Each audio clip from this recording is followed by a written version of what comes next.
And it is rare that we spotlight the 8-hitter in a first game here, but Jabe Boroff has been nicknamed Jabe Ruth. And when he barrels the baseball, it has a different sound to it.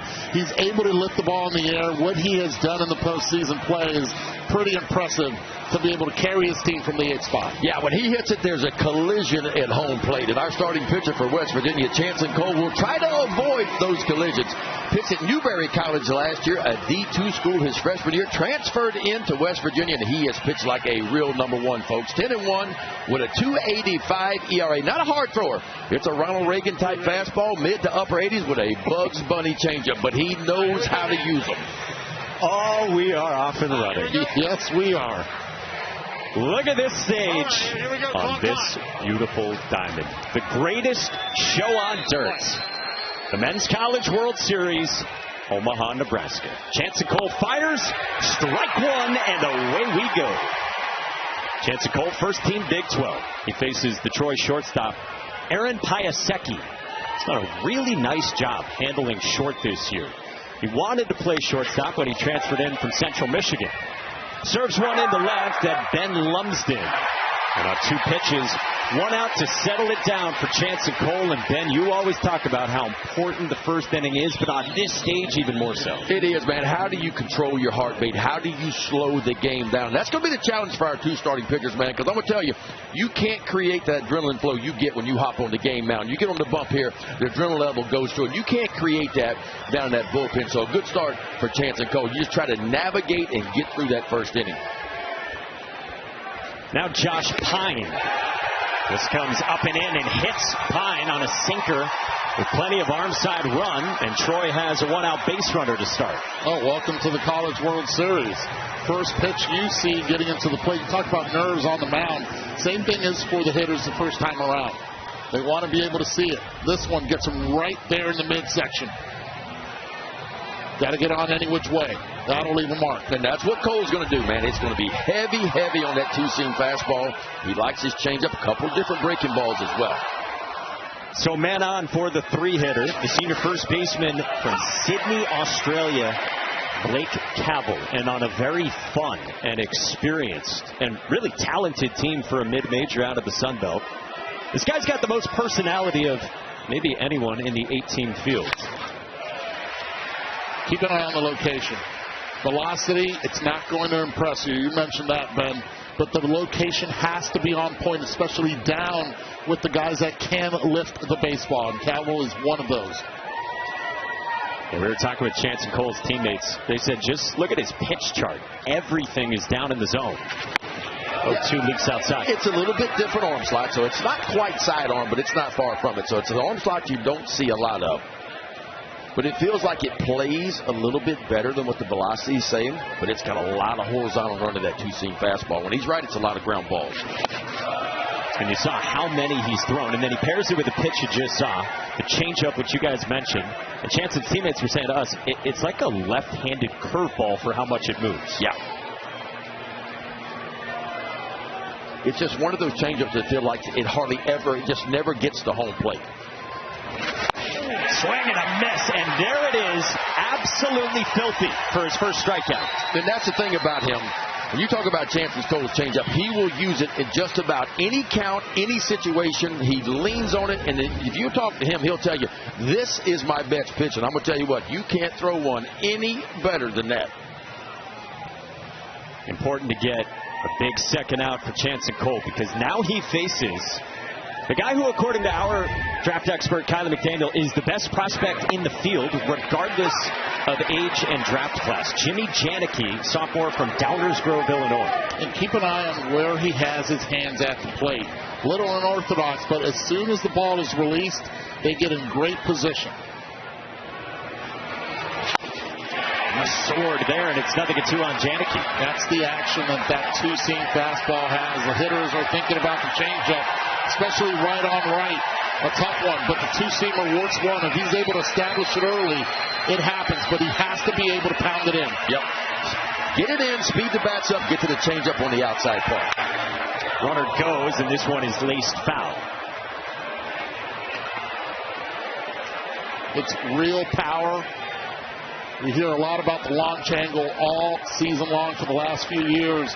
18.8 degrees launch angle is the perfect mix to be able to have at the plate holding that back.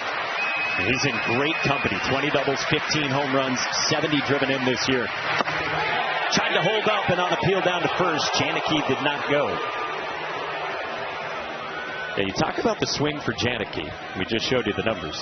It's after 2 home runs last year as a freshman. Huge swing change in the fall with that setup, and it has unlocked everything and changed that launch angle. Cole's 1-2 is down. 2-2 on Janicki. You have to pitch to your strength. What's the strength of changeup? The problem is you have Jimmy at the plate that has an OPS of over 1,300 against the changeup. This one's a different changeup, though. Let's see if he goes to it here. 2-2. Lace towards short and right at Matt Einish to end the inning. Jansen Cole posts a 0. And now West Virginia, for the first time ever, bats at the College World Series next. It is always good to have the pipes of Ryan McGee for the first trip ever here to Omaha for West Virginia. We check out the Mountaineers batting order, brought to you by Capital One. So they got the superstar Gavin Kelly, who bats second, and then Armani Guzman, who can really run, leads off. Really run 39 stolen bases this season.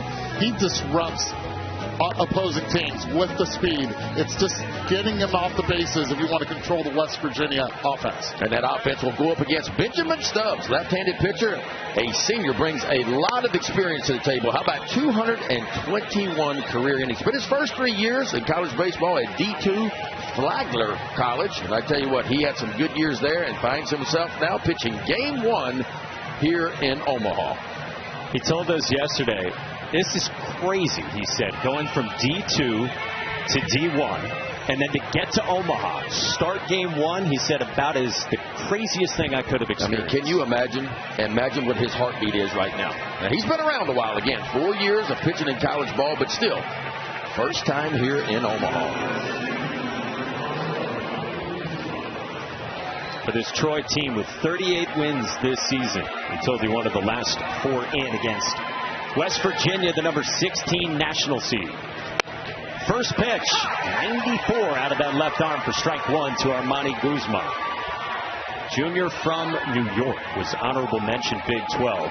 You don't see there that he's got 38 stolen bases, far and away the most in the Big 12, and that has tied a West Virginia single season record.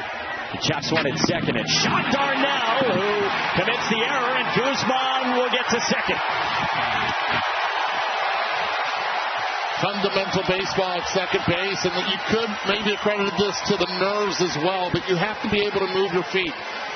Said it for many years. Ball hits dirt, you have to attack. If you do not attack, the ball will play you. He's caught in between in no man's land, and he's trying to make an Olay type play, and that will not work in this surface, especially during the day where it gets quick, especially on that second hop. It almost looked like that ball hit the cut of the grass and kind of had a little bit different English to it and shot it a little bit towards first base on him. So costly from Sean Darnell. And a man in scoring position right away for the superstar Gavin Kelly. Second baseman in the 2 spot, who also catches for West Virginia.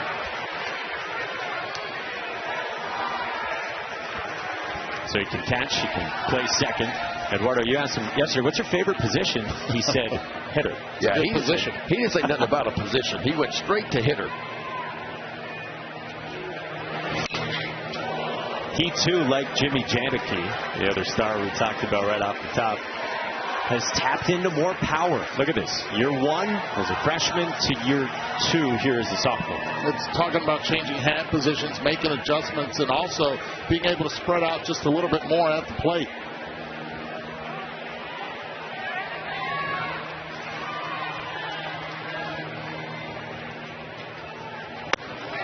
Up high from Stubbs, 2-1.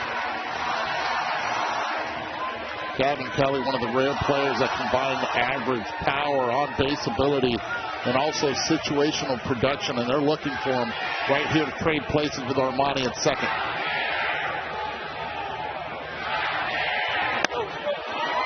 That's a strike. Top of the zone. There's Steve Saban's second-year head coach since he took over for the longtime head coach Randy Mazey, retired a couple years ago after a dozen years. But Steve Saban's was Mazey's right-hand man. Young, energetic head coach who's authored a special season for the Mountaineers. Kelly chases and strikes out. And Stubbs with a good response. Guzman bolts to third on the throw and picks up 90 on Janicki and Cabell. Fearless, playing with your head up, anticipating when the ball hits third, knowing that the throw has to go to first base, and with your speed, you can get there. Excellent pitch to be able to get the chase. That's the slider right there. Slider and a curveball for Stubbs. That's a really good one. Just down and in and just underneath the bat, and then watch the runner at second base. Guzman, he's going to pick it up and take an extra 90 using that speed that he has. 38 stolen bases on the year. And there's a lot of that in this West Virginia offense. Until recently, they hadn't hit a ton of home runs this year. But they can really affect the game with their athleticism. Here's Paul Schoenfeld, fifth-year senior from Wichita. It's amazing. You would think that should be accredited almost like a stolen base because he stole it off the catcher just on the block. Not being able to check him and hold him and freezing him. Now your 90 feet infield plays back corner at third in. This is when you have to be good. When you don't need a base hit to score a run, you got to figure out how to get that run home. And so important to score the first run of the game, too.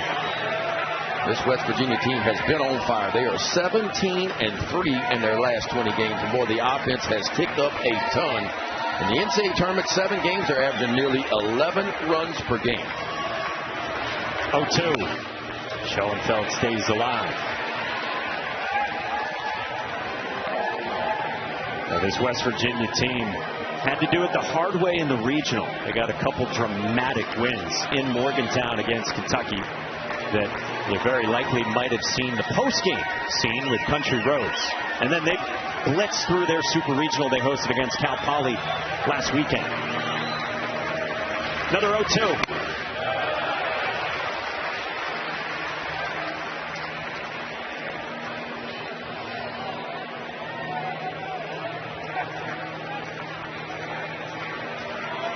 A strikeout here obviously be huge for Stubbs. A 1-ball, 2-strike count. That is exactly what he's thinking. How can I get a swing and miss?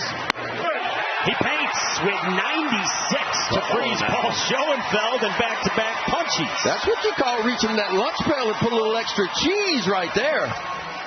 96? Are you kidding me? Just rears back my best against yours and just paints that four-seamer perfectly on the outside edge, and Schoenfeld caught looking on that in a big strikeout for Stubbs. I like to picture Ben showing up to his hunting expeditions with a lunch pail. With the Incredible Hulk on it. Sean Smith is the DH in the cleanup spot. Also honorable mention, Big 12. Big frame, really good bat-to-ball guy. Transfer from Georgia Southern, trying to get Guzman home. He bolts for the plate. Safe! He steals home! Wow! Got to keep an eye on him. 39 for Guzman, and this one was all legs. West Virginia getting on the board early, and if you watch Guzman, he just takes off from the stretch, trying to anticipate the balk, but you see right there, steps off and is able to sneak that mitt, left hand right into the plate, sliding through. I mean, that is incredible to stand alone as the all-time stolen base king in a single season in 135 years of West Virginia history.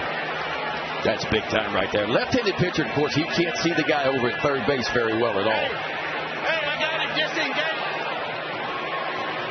Now the home plate umpire, Jason Bradley, comes down to talk with third base umpire Billy Van Raphorst. Something about disengagements. And evidently he's got the count at 1 ball and 1 strike. I think that's emotion from Armani Guzman right there. That's a lot of adrenaline right now there.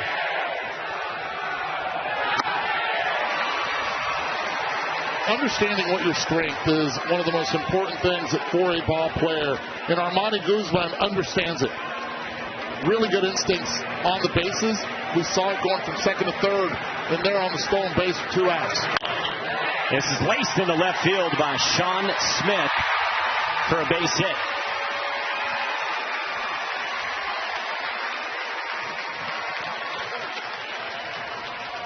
Yeah, we were talking with the coaching staff for West Virginia today, and Eddie, you had asked about Armani Guzman on the bases, and they said the instincts are off the charts, and same with the aggressiveness. They're off the charts, and he is able to slow down the game when he is on the bases. That's what makes him special. This, by the way, is the first time he gets a straight steal at home the entire season. It's his 5th one, but the first time he goes straight through, not on the double steal.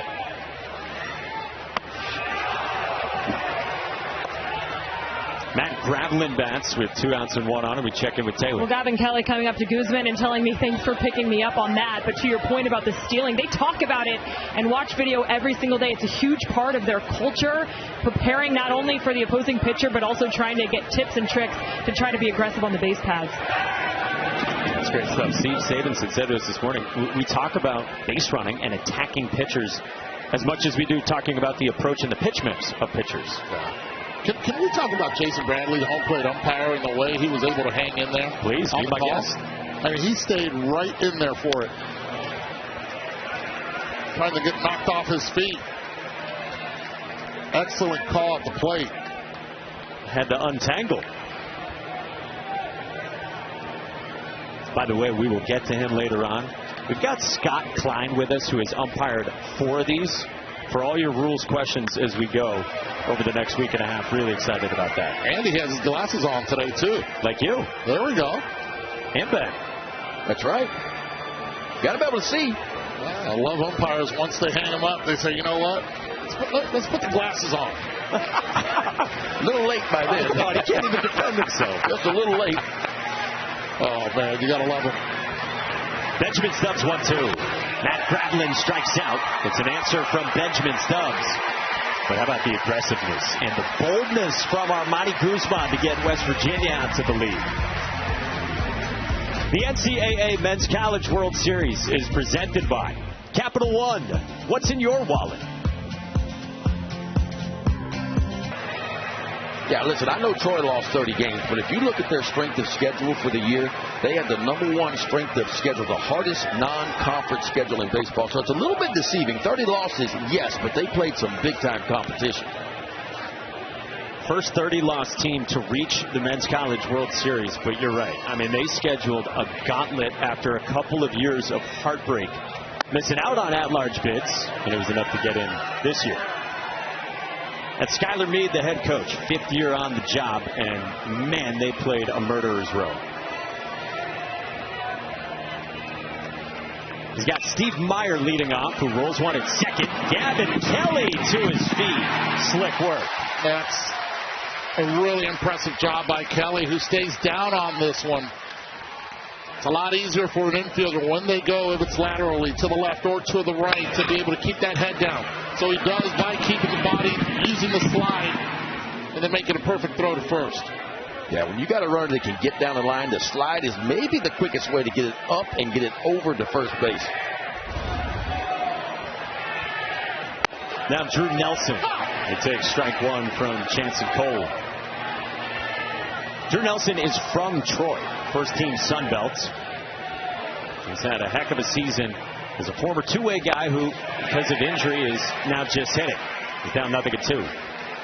That's a perfect example. Those 2 pitches is what Chanson Cole loves to do. Fastball in, the speed to bat up at 88, and he gets to his best pitch, which is the changeup away. That's how he's going to pitch today.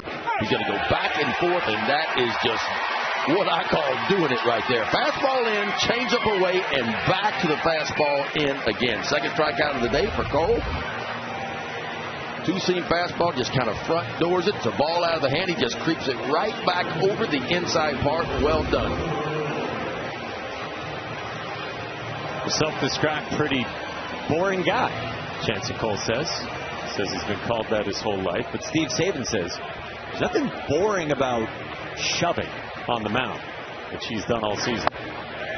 And the thing is, as a hitter, you go back to that dugout, and next thing you know, it's the 5th, 6th inning, and Chanson Cole is still out there being able to do his thing in and out without a lot of velocity. And that's what he wants. He wants to make you frustrated at the plate, thinking there's no way he's going to get me the next time. Guess what? He does, because he changes it up on you. It's called a comfortable 0 for 4 when the dust settles, is what it's called. John Darnell plugs a gap in right center field, and that'll roll into the alley. Darnell bolts for second, and he's got a 2-out double for Troy in their first hit in Omaha. 80-mile-per-hour pitch, but where it was the location, it has to be down, and it's a changeup. Pitch stays up, those are the ones that are going to get hit. Those are the ones that left-handed hitters have an opportunity to. Out over the plate, they're moving up on the plate, trying to eliminate some of that velo, or lack of velo with the changeup, and he's able to get 2, especially with 2 outs. Nice way for Sean Darnell to try to atone for the error that led to Armani Guzman scoring the game's first run. Now Jabe Boroff, DH in the 8th spot, who has taken college baseball by storm. JUCO transfer who had 7 hits in the entire regular season and now has 6 home runs in the NCAA tournament. Jabe Ruth, and he told us, yeah, that's a pretty good nickname. I like that nickname. Look at that. Before the NCAA tournament, 5 long balls, and look at the 7 games, 6 home runs. And I tell you what, only 91 at-bats total in the season coming into the day. He was in the opening day starting lineup. They had very high hopes for him. They actually thought he might go to pro ball out of junior college. But he showed up at Troy instead and just kind of struggled. And he said to us he was off mentally a lot of this season. Then got an opportunity with some injuries, and man, he has run with it. 3-1 from Cole. I'm curious to see what pitch he goes with here. Boroff has yet to get a hit off a changeup all season long. It's a small sample size because only the 91 at-bats. But if he goes with the number 1 and it stays up, there could be a change in that scoreboard. Boroff on the ground, sharply into left field, a base hit. Darnell rounds third. Ben Lumsden's throw, the tag, not in time. Troy is on the board, and we're tied in the second. Went with the number 1. Hit him on the ground, but did change the scoreboard. 3-1, he gets aggressive, puts it in play, and with 2 outs, Troy has tied this game up. Got himself in a plus count, 3-1 count, looking fastball, and he gets one. Not hit extremely hard, but hit in the perfect spot, right in between short and third. And Sean Darnell out at second base, off and moving on the swing. I'm pretty surprised he went with the fastball there. You mentioned the numbers for Boroff against changeups. And now Houston Markham rolls one into right, and it's a stop sign for Jabe Boroff at third from Skylar Mee. 3 straight 2-out hits for the Trojans.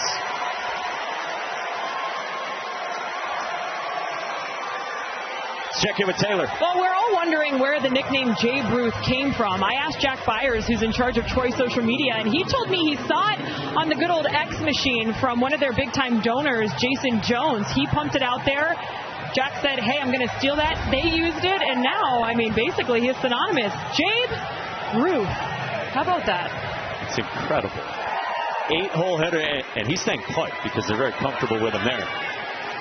Troy's answered here in the second, and the lineup turns over to Aaron Piasecki. Takes down, really good block by Matt Gravlin. Bottom of the order has produced the entire regional and super regional, and they're doing it again here in Omaha. Piasecki flew to left his first time. Beaten into the ground at Gavin Kelly. And Chanson Cole strands 2. But Troy gets 1. And if you haven't heard by now, the best nickname in college baseball is Jabe Ruth. More of the same from Jabe Boroff. And we're tied in the second on day 1 in Omaha. 135 years of West Virginia baseball. But look at the last 30 seasons. No trips to the NCAA tournament from 97 to 2012 and a few hundred fans per game. Recently, awesome. Dozen years under Randy Mazey and now a couple years under Steve Sabins. And look at the average attendance. Yeah. School record this year, and it was absolutely rocking in Morgantown the last few weekends. They got a gorgeous ballpark. And Randy Mazey did so much. Again, 12 years. Then he retired a couple of years ago. At the time, he had 2 high school students. One of them now is on this West Virginia team. Wife Amanda right beside him. That Pat McAfee, not only in Morgantown last weekend for Supers right behind home plate, but here in Omaha too. Did his show and then said, I need to get over to the Chuck. Benjamin Stubbs thought he had strike 3. Instead, 1 and 2 on Matt Einish, the shortstop for West Virginia. I mean, how good were the scenes coming out of Morgantown? My goodness. That regional and that super regional in Morgantown, special.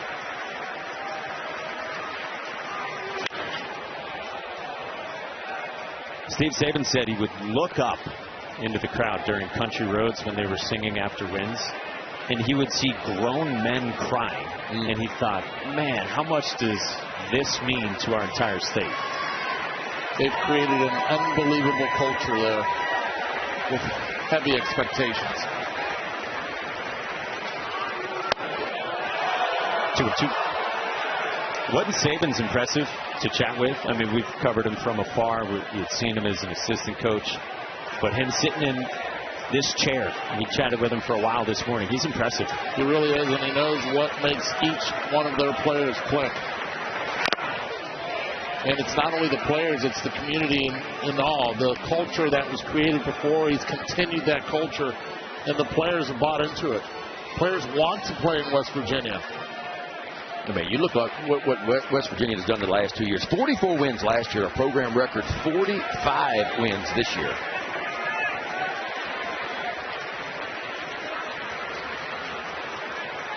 Benjamin Stubbs 2-2. Up and away, and a full count worked by the always patient Matt Einish. Already in this at-bat, Benjamin Stubbs has thought he had 2 pitches that should have been called strikes. Body language changing a little bit. 3-2, big pitch here. Fouled away. It's what Matt Einish does. Sophomore transfer from Ohio University, leads the team with 51 walks and an on-base percentage near .440. He's got the second lowest chase rate and swing and miss rate in the entire Big 12. And he spits on one south of the knees to get aboard to start the second. How about that? 0-2 and worked it all the way back to a walk. Mentioned Benjamin Stubbs already on 2 pitches. Watch this 3-2 pitch where he thought this is strike 3. Now it's about being able to harness your emotions on the mound and not let it get away from you. Ball 4. But he thought this one was a strike, and it was down. Clearly down.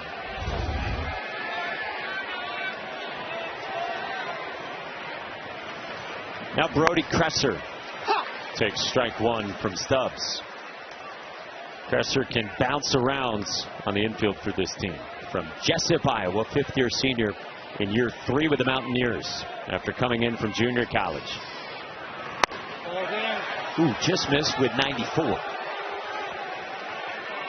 Boy, you have to be ready if you're Troy to defend a bunt against West Virginia, because that's what they love to do. 30 sacrifice bunts, by far more than any team in this field. They love to put the ball on the ground.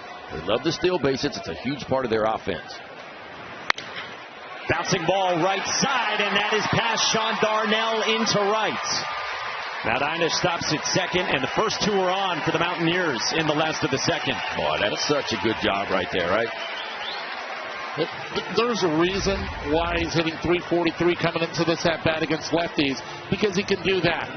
You get that 4-3 hole open, trying to at least move that runner, not the second to third, and get yourself on, and he does that. Bottom of the order, trying to get it back to the top. And you got to think sack bunt's coming here. First and second, nobody out. The 8-hole hitter at the plate, and it's a lefty-on-lefty matchup. Pine at third, Cavill at first. They're in on the corners. Before the game, during batting practice, one of the hitting groups, before you get on the hitting group, it's all about bunting stations. They had a machine, and each hitter had to bunt at least 20 times back to the first and towards third base to get it down. This is about execution, about repetition, and about being able to do it in this moment, the biggest stage. Hey, for the latest news, insight, and in-depth analysis from the 2026 Men's College World Series, go to NCAA.com, the official online home for all NCAA championships. Lumsden at the plate only hits 200 against left-handed pitching. And that's another reason why you think he's going to put the ball on the ground here. See if he moves his feet towards Stubbs on the mound.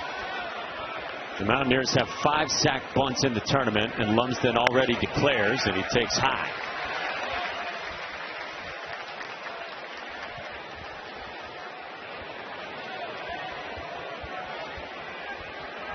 Lumsden, a senior who's been in and out of the lineup over his entire 3 years with West Virginia. Strike on the edge.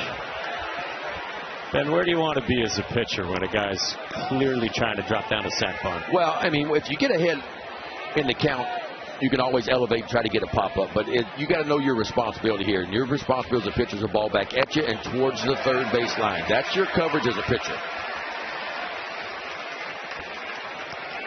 What's odd to me is the first baseman, Cavill's not even moving in a bunt situation. Typically, you see the first baseman crash in this situation. Yeah, but you usually see it if it's a right-handed hitter. Left-handed hitter, they usually want to bunt the ball to third where you're supposed to. This is popped up. Pine handled the hop, and he throws out Lumsden, whose sack is successful, and now 2 in scoring position. That's West Virginia, and that's what they do, folks. You got to force third baseman to make the play, and it's exactly what they did. Evacuate the position. He's trying to get the read. Ball gets in the air. In that step that he took back for a second, that hesitation allowed the runners to get a better jump at first and at second. Well done. So now to the 9th spot for the glove first third baseman, Tyrus Hall. First pitch swinging, launched to left center field, back toward the wall and off the wall. Einish and Kresser score. Tyrus Hall comes through again for the Mountaineers. Did you say glove first? How about wall first? First pitch he sees in the College World Series with runners on base is, how do you like me now? Don't try to throw a fastball by me. Hall getting the bat head out there on a changeup, stays up in the zone, and just gets barreled. Just a foot from leaving this ballpark. Well, the bottom part of both of these lineups getting it done early in this one. 104 off the bat for Tyrus Hall, who had 2 monster home runs last weekend in the Super and carries it over here to the College World Series. Hall had a grand slam Friday in Game 1 that sent Morgantown into a frenzy. And then Saturday Game 2, he went back-to-back in the second with Ben Lumsden. And this place is rocking with the Mountaineers faithful into it.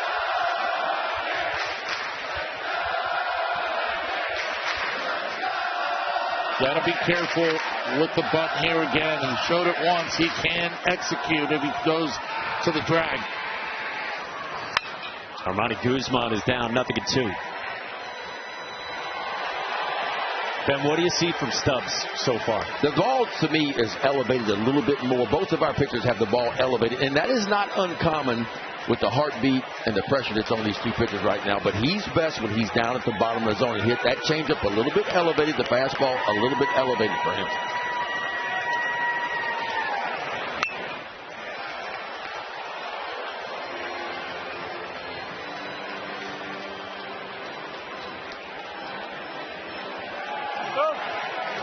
Guzman reached on the error at second from Darnell back in the first.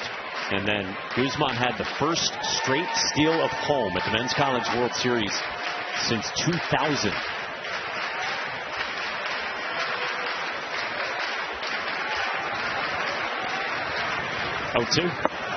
Soares. I think that's the curveball that Skylar Meade, who doubles as the pitching coach, was saying to us today. He really needs to get the downturn curveball, they thought, to be effective against West Virginia. They said his last 5 appearances, the curveball has been almost non-existent. He is searching for that curveball, which they feel like is one of his best pitches, but he's had trouble locating it as of late. 1-2. That one nearly clipped Guzman. Guys, just think about how the first 2 innings have started already for West Virginia. They get Armani on a fielding error. Then the leadoff walk this inning. If you start giving away free bases, in these cases, this is where West Virginia takes advantage of it. Cannot have too many mistakes against a team like this. 2-2, runners going, and this is lifted right toward the second base bag. Aaron Piasecki for out number 2. Let's watch this with Benjamin Stubbs, guys, right before his last pitch, kind of shaking out the arm. Yeah, he's kind of looking at his hand first, and then he just shakes out his arm. So I don't know if it's a hand issue, an arm issue, but that looked a little bit odd.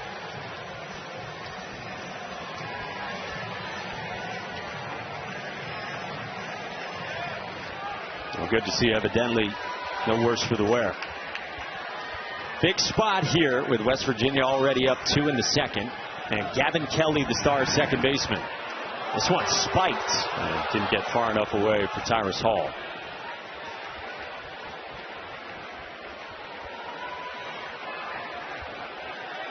Skylar Meade said to us today about Benjamin Stubbs. Look, he's a senior. He's a real confident, mature kid. He didn't think that Benjamin Stubbs would be nervous on this stage. Of course, when you get out there for the first time, it's different. It's different. Kelly drives this one to center. Steve Meyer on the move, runs it down, and the inning is over.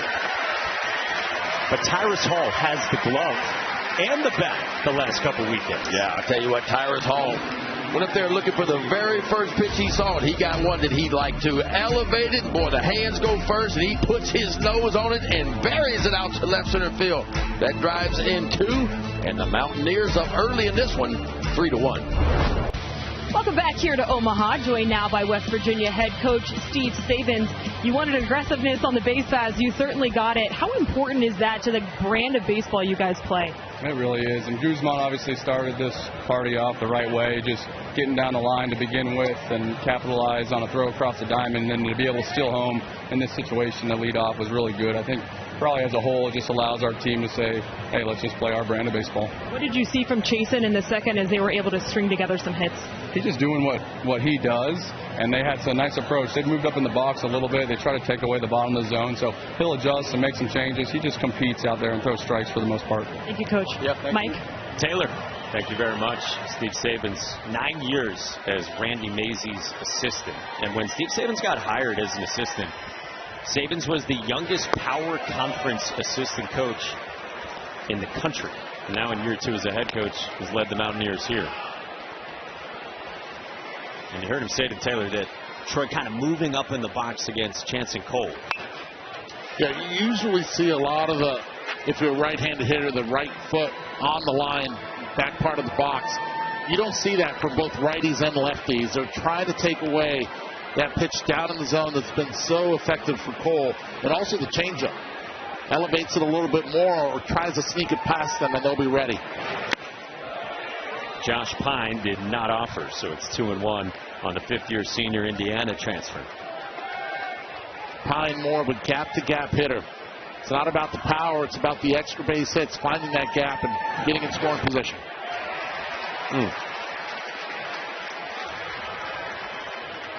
It's that nasty right-on-right changeup from Chance and Cole. I told us yesterday, yeah, that's my best pitch.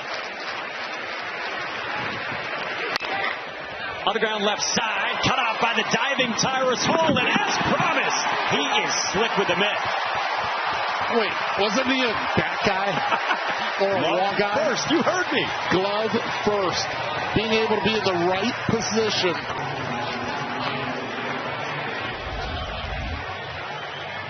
Watch this play right here, man. Goes to the glove side, quickly to his feet, sticks his right spike in the dirt, points the shoulder, and just a perfect throw over to first place. You can't do it any better than this right here, folks.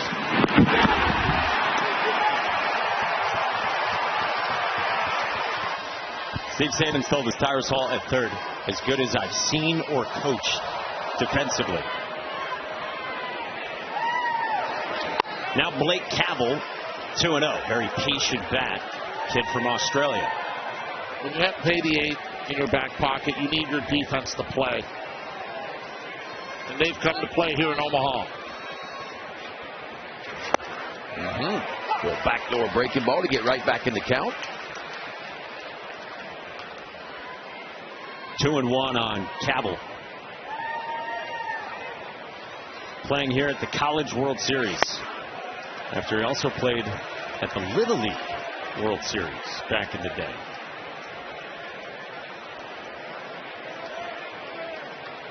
Came into this year with big expectations. Blake Cabell was the preseason Sun Belt Player of the Year.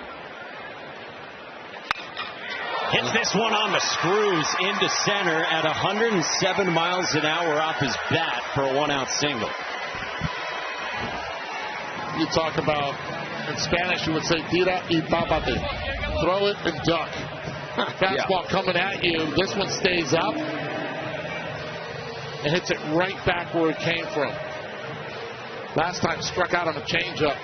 This time he wanted to stay up the middle and just not try to do too much. Adjustment made. I'm not surprised that he's chatting over at first base. Skyler Meade told us he showed up and he's never shut up. Jimmy Janicki lines one into right center field, and this will roll into the alley. Cabell motors first to third. Janicki doubles.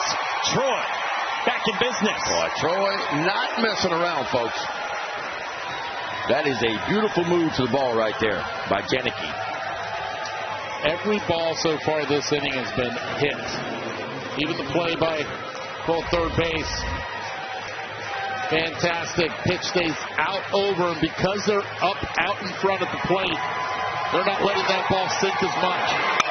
Staying a little flatter than usual. And I tell you what Troy's doing, too.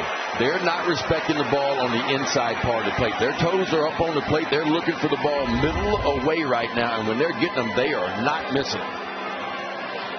So if you're chancing Cole, the idea is to keep the ball down. That's when he's at his best, is down, and use that two-seam fastball on the inside part of the plate maybe a little bit more than what he has so far.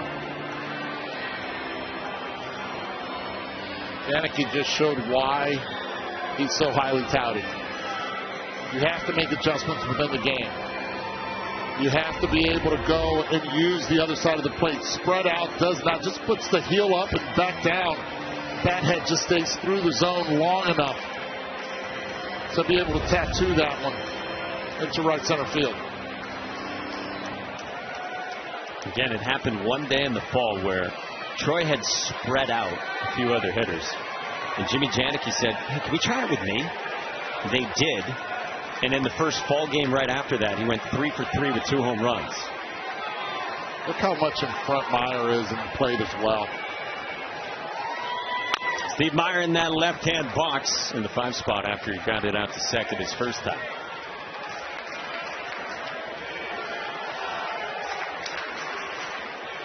And West Virginia going to play the defense back again. They will concede the run.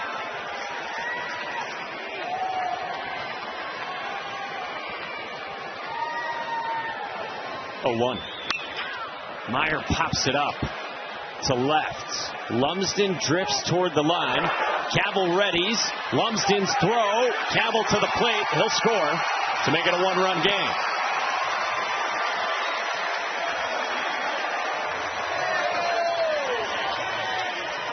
Excellent job being able to get it out far enough for Cabell to be able to score. Get it up in the air, get closer, peck away, continue to add pressure to West Virginia. We always talk about the red zone offense, right? How do you perform with runners in scoring position? How do you perform with a runner at third base less than 2 out? Can you find a way to get a run home? And it's early, but it felt like a need for an answer from Troy. So 2 outs, a man still at second for Drew Nelson. Ever since that visit, he's thrown a lot more changeups. Pitched a little bit the two-seam fastball that has not had the usual break that we've seen throughout the entire season for him. Every day is a little bit different for a pitcher. I mean, your numbers tell you what you are throughout the season, but every day when you climb up on the bump, it's a little bit different. And right now, today, for me, Cole's fastball is a little bit elevated, and that two-seam fastball doesn't quite have the horizontal run. So now he's trying to figure out, okay, how can I navigate? How can I get through? And then his best pitch has been his changeup. I mean, you look at swing and miss, 46% swing and miss on the changeup. D1 average about 32% to kind of give you an idea. Adrenaline might have something to do with that two-seamer just flattening out a little bit. You would think as he tires a little bit and he calms down a little bit, the ball's going to get back down in the zone where he typically likes it, which is just about knee-high. 0-1 on Drew Nelson after Troy's offensive timeout. On a line into center field, the base hit, Drew Nelson to score Jimmy Janicki. We're tied. All the damage, and what a timeout. Getting him back into the game plan that Troy wanted to execute. Stays middle the other way, and that's what they've done this entire inning. It all started with the first base hit, and then just bat head stayed through the zone. You see that front foot already on the top of the line there. They're taking away anything down. Just throwing it the other way. And again, I think they're looking middle away is where they're looking to, and that's where they're getting their balls. The approach has been really good for Troy so far. Ball's in. First pitch is a ball. The throw to second is not in time from Gravelin to get Drew Nelson. Looked a lot closer from up here, fellas. And it looks like we will get a challenge. West Virginia will challenge this.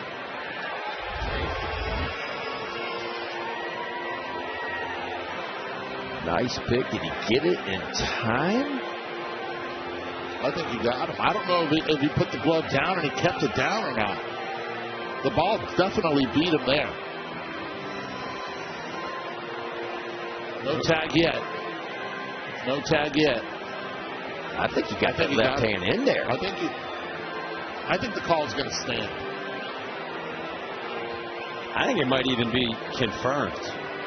Well, as promised, we are so happy to have Scott Klein with us, former College World Series umpire. Scott, what do you see on this one at second? Guys, I'm with you here. You're looking for some type of movement with the glove. It's just never there.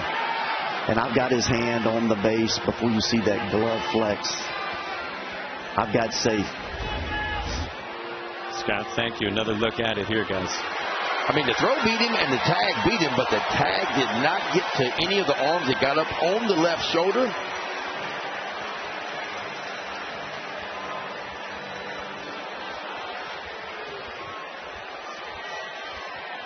I think confirmed. You guys think? I agree. I just think it's too close to be able to call. Now, if he would have been called out, would you be able to overturn it?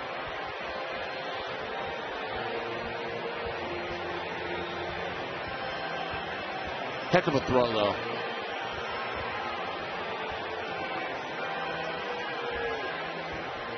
I mean, Troy today already 3 for 4 with runners in scoring position.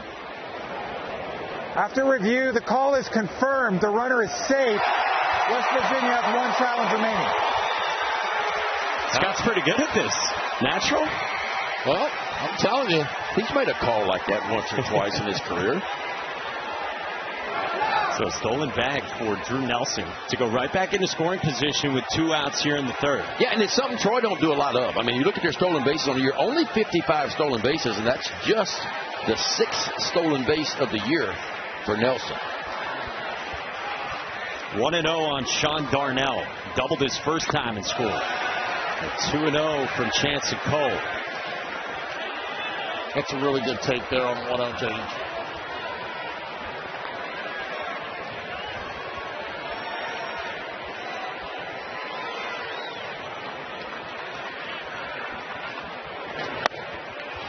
backdoor breaking ball to get back into it 2-0.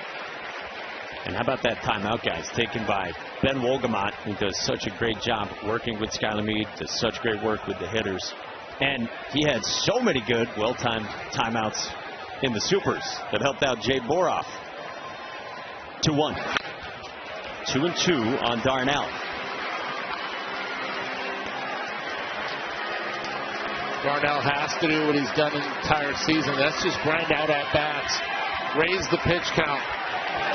Force that man right there on the bump to be able to continue to throw extra pitches.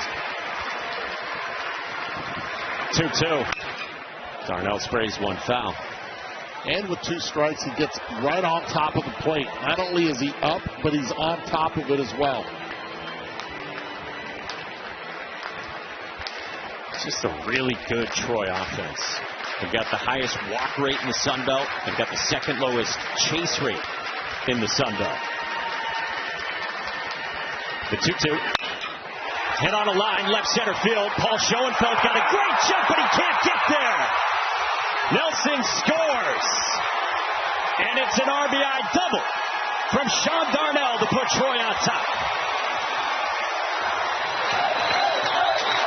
2-strike approach. Get on top of the plate. Not intimidated, as Ben had alluded to many a times, of anything middle in. Everything's middle away to righties to lefties. And give Troy a lot of credit.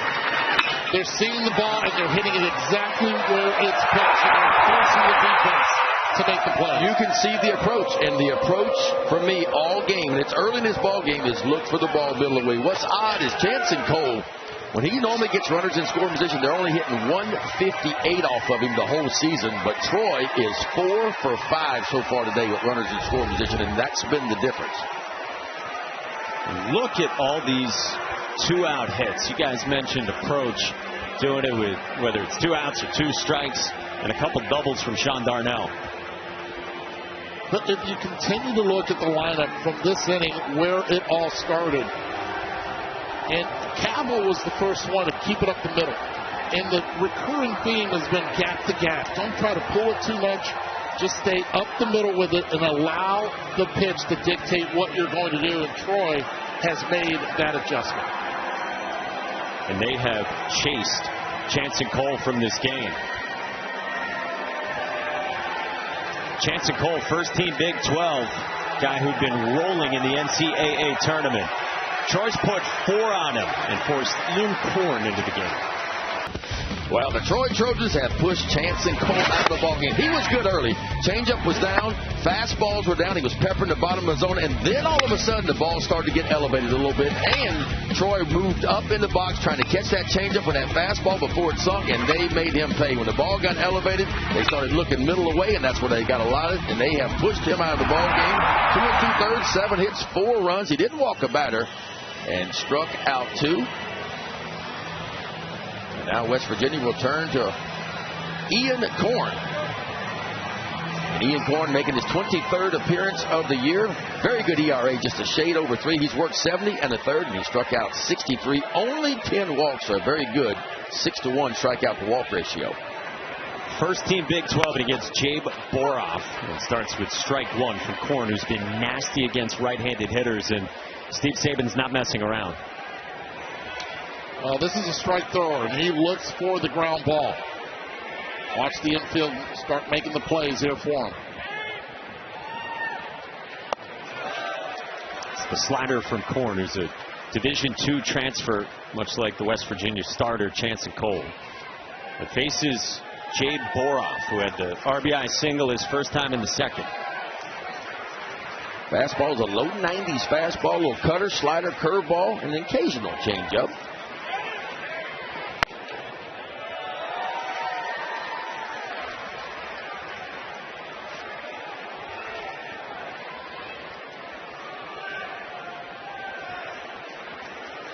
West Virginia got 1 in the first, 2 in the second. Troy got 1 in the second, 3 so far in the third. Everything away from Korn, but it's 3-1 on Boroff. That's a great take, and he works the count again for the second time in this College World Series to a 3-1 count. Last time was able to drive the first run in for Troy.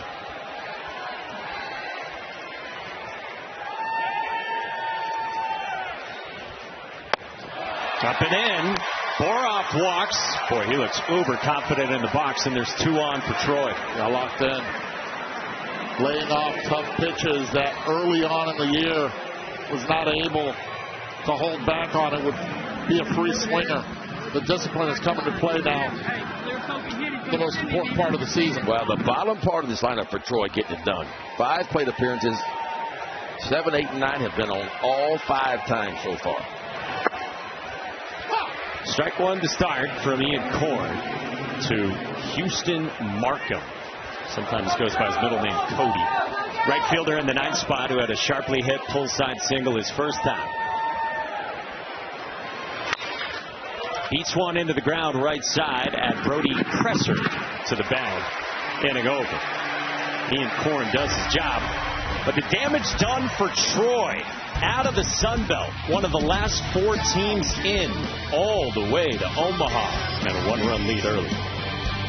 Tony Vitello today, and he reached out to Troy head coach Skylar Meade, gave him some advice, and one of the things that stood out to me, guys, is he said the players here have so many extracurricular things going on. So his advice to Meade was have the guys take care of that early, deal with family, deal with tickets early, so that come game day and come all the games that follow, the team is locked in and ready to go. Yeah, because there is so much going on. Skylar Meade has a lot going on with all his responsibilities leading this Troy program. Paul Schoenfeld leads off against Benjamin Stubbs. I thought that was so cool. Tony Vitello wrote a pretty long message to Skylar Meade saying what to expect, how to map out this time in Omaha to try to win the thing, not just show up. Up high again from Stubbs. So many distractions here in Omaha. So many media that you have to deal with. Family, friends that show up. And you want to please everyone. And I think this is why it is so difficult to be able to maneuver this gauntlet here.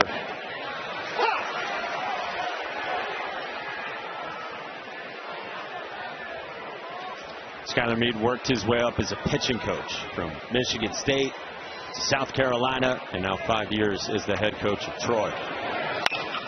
Paul Schoenfeld right into the shift at Aaron Kayaseki for the first down. Skylar Meade pitched here in Omaha in 2007 for Louisville, who at the time was led by first-year head coach Dan McDonald. And as Skylar Meade said to us today, wasn't that cool? I was throwing 82 here. He was pumping that 82-mile-an-hour heater in there is what he was doing. Last 7 outs, 3 punchies. No problem for Skylar Meade. Boy, he's done a great job. And wasn't he fun to talk to today? That's a ton of energy. Sean Smith clobbers the first one he sees to left. Got a solo shot from Sean Smith. And we're tied at 4. That got out of here in a hurry, fellas. That lead didn't last long, did it? I mean, we were in Athens last week, and we saw some shots get out, and that one was very similar to what we witnessed last week in Athens, Georgia. And this one was just a fastball up. Did not miss it. Four-seamer, let me get ahead. Barrels it. As soon as he hit it, everyone in this stadium knew that ball was leaving the yard. I mean, 109 off the bat. You talk about a no-doubter. And what did Steve Sabins say to us this morning about Sean Smith? He said in the second half of the season, Sean Smith has learned to pull the ball because it's a guy with a great kind of leadoff hitter, 2-strike approach in this big frame. Well, now he's tapping into pull side power in the air.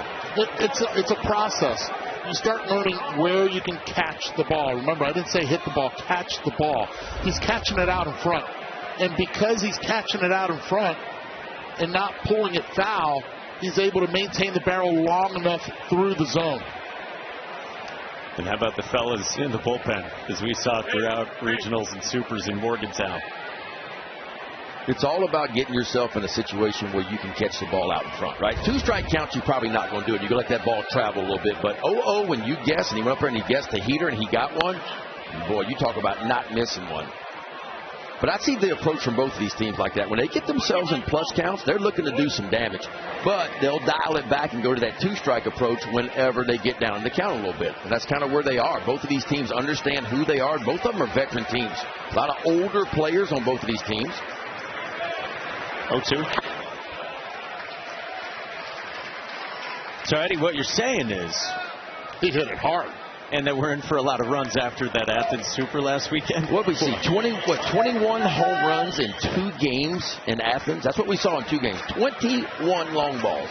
Every time they swing, I flinch. That's what happened from last week. I had nightmares when I left there. I mean, there were some pitchers icing down their ERAs in that one. Watch this swing here. Watch the head. Head does not move at all, and then he catches it out in front. I mean, that is a perfect swing. Just nice and simple is what that approach was. Fouled away by Matt Gravlin. Oh, he wants to get right back up there. He's got that 100% right on that forehead, and that's exactly what he did. He barreled that one 100%.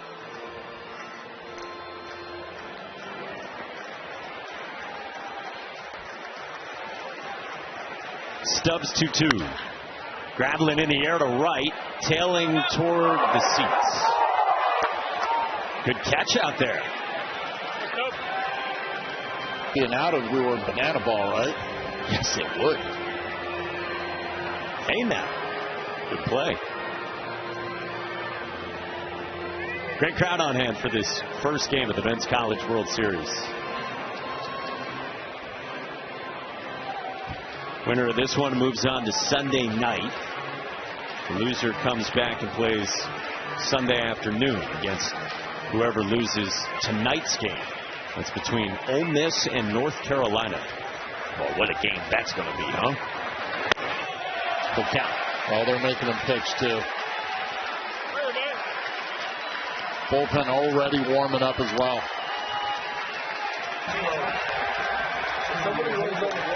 That's the big-time lefty, Zach Crotchfeld. Dotted 94 away for a backwards K, and out number 2. Big-time pitch from Stubbs right there. 3-2, you got to throw a strike. He just leans on that two-seam fastball and paints it perfectly. Right on the outside edge. But as a hitter, when you take 3-2, that means you were looking for something else.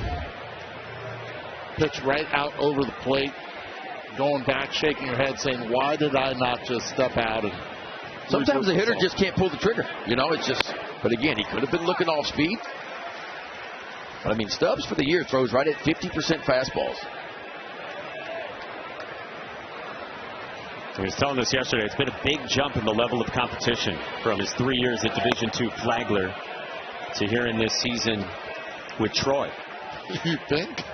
I mean, you look around right now, and this is beauty at its best. And this is June baseball here in Omaha in College World Series. Chopper right side from Matt Einish, and Stubbs late getting over there. Stubbs wants a challenge. Cavill at first had to wait on it, and for now, Matt Einish is aboard. Boy, and you are taught 1,000 times from the time you're like in 6th grade. Troy is challenging the safe call on the field. Plays under review. Got to be moving towards first base. And it's harder for left-handed pitchers because left-handed pitchers fall off towards third base. Did he beat him? Oh, yeah, I think he beat him. Yeah. I think it's difficult for the umpires when you have it. I love the safety of the green and the white flag. I love the safety of it. But to be able to have both eyes in the field, to be able to make that play and call, sometimes very difficult to do. But clearly, the runner is out. Troy. Just confirming what we can see and are about to hear. After review, the call is overturned. The runner is out. Troy has 2 challenges remaining. Scott Klein will give you that half inning off. We got that one on the phones. We can take care of that one ourselves, but I tell you what, Sean Smith leaned back on one, and boy, he leaned back on that one, his 10th long ball of the year, and guess what, folks? We are all new again. With Troy head coach Skylar Meade, you guys able to get them to go to their bullpen early. What about your offensive approach has worked? I mean, guys bought in the plan. Coach Ben had a good plan, and now we got to move to the next guy. This is going to be a heavyweight fight. Everybody talks about all week. These two programs, we are absolute fighters, and so it's just going to be who can take all the punches that are about to be given the most. How aggressive will you be with your bullpen? You got to be aggressive here in Omaha. They got off days, so rest is their friend. But I like how Stubbs is throwing the ball. He got there on that first pitch, probably my fault, but made a great play there. Hopefully a little bit of momentum. Just continuing to attack the strike zone. That's the biggest thing. We got to get leadoff outs and attack strike zone. If we do that, then I'm cool with whatever the results are. Thank you, Coach. Hey, thank you. Mike? Taylor, he mentions that it's a better format because of, well, you get the off days here.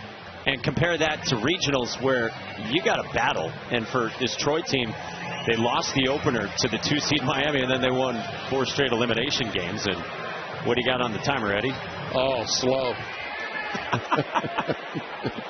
It's become a running bit from Skylar Meade. First pitch swinging, Aaron Piasecki to center at Paul Schoenfeld. 1 pitch, 1 out, Ian Korn in the 4th. Slow, huh? Slow. I thought those 3 strikes were pretty fast. We saw it cover first, get the out. It's a long way. It is from the first base dugout. So they win 4 straight elimination games in the regional. They got their last 2 over Florida, the host in Gainesville, with a boatload of offense. And swept Little Rock at home in the Trojan War in the Super last weekend. Josh Pine squares and pulls back. Yeah, both of these offenses in the NCAA tournament have been rolling. Both of them averaging just shy of 11 runs per game.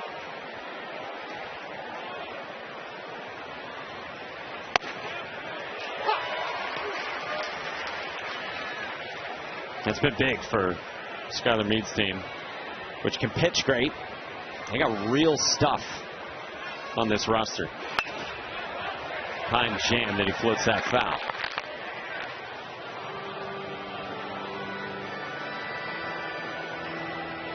Last 4 in to Omaha for Troy. I mean, this team on May 2nd was 22-25.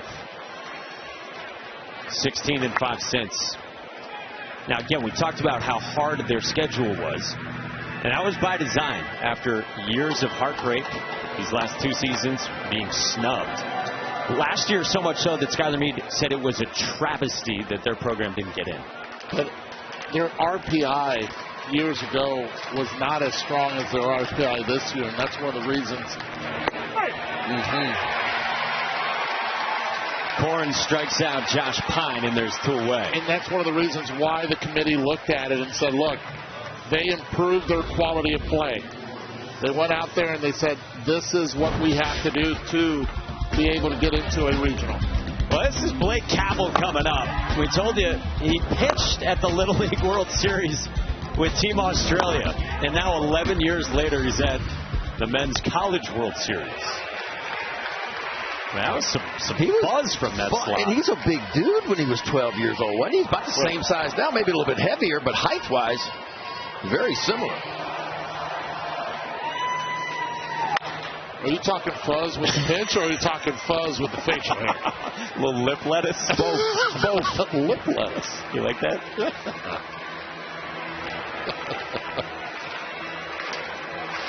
Certainly has it now. Senior first baseman. Yeah, it was a pitcher. Then and now. There you go.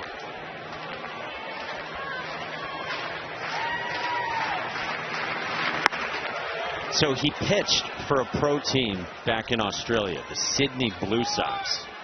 Told us he was like 16 or 17 years old. And on that team was Manny Ramirez in his late 40s, prolonging his baseball career. He said Manny Ramirez had a penthouse in Sydney, but then wanted out of the penthouse because Manny wasn't a fan of carpet. Didn't like carpet, huh? That's just Manny being Manny. Crushed into center, but it is deep at Charles Schwab Field. Paul Schoenfeld there. 1-2-3 What do you know? Top 4. Buzz.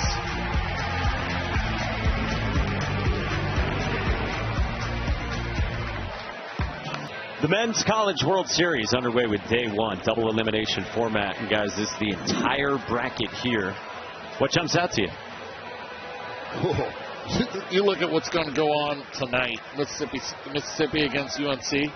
I mean, that is going to be one very good game.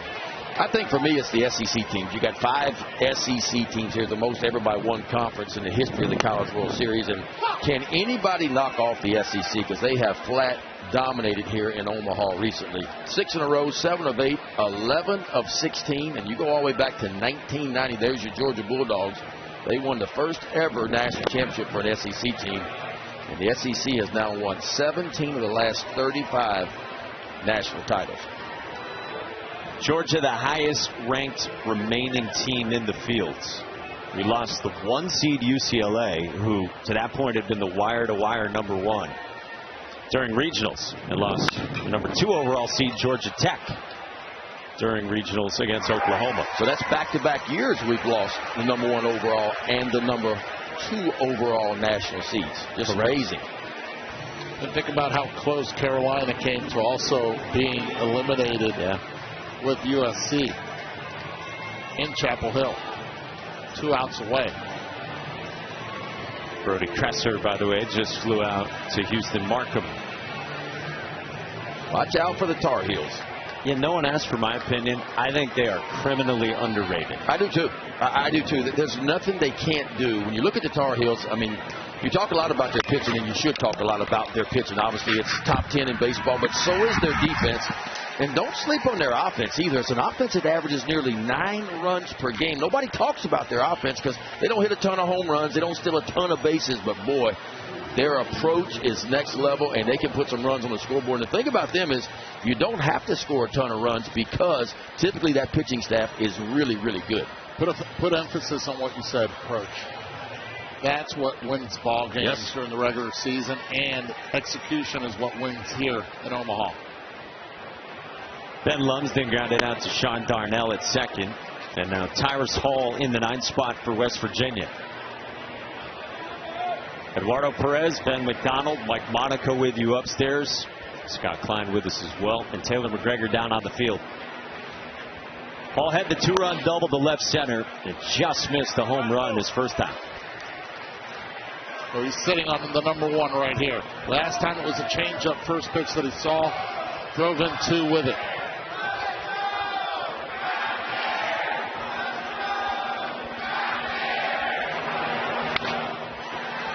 Good pitch. Middle in, up a little bit in the zone, not allowing him to get his hands extended on that 2-0 pitch.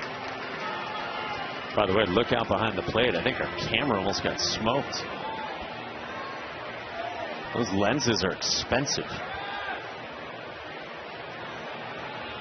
It's coming out of Ben's paycheck at 2-1. Dotted at 94.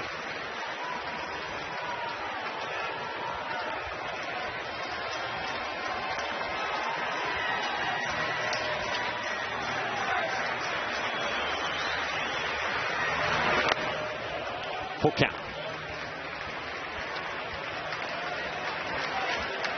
Benjamin Stubbs trying to put together his first 1-2-3 inning of the day. He's had traffic in every inning. Going to have to land this fastball.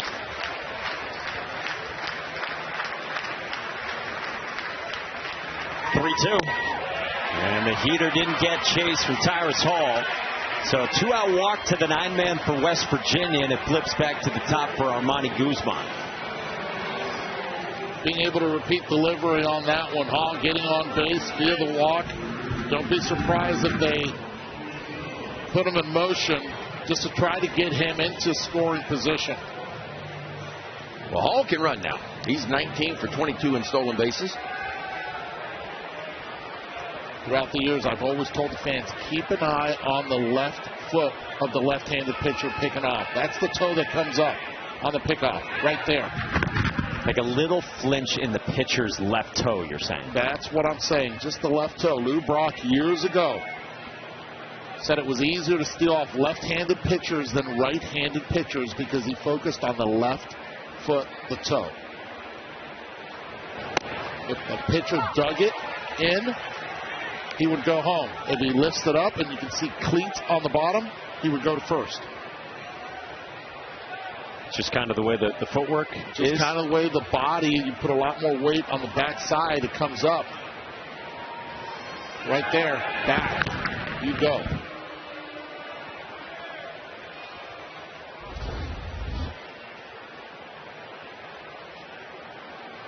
Right there. West Virginia 21 for 21 stealing bases in the tournament. As soon as that toe comes up, you see cleat there? He goes over to first. If you don't see it and he digs in with that left foot, the left toe, goes home.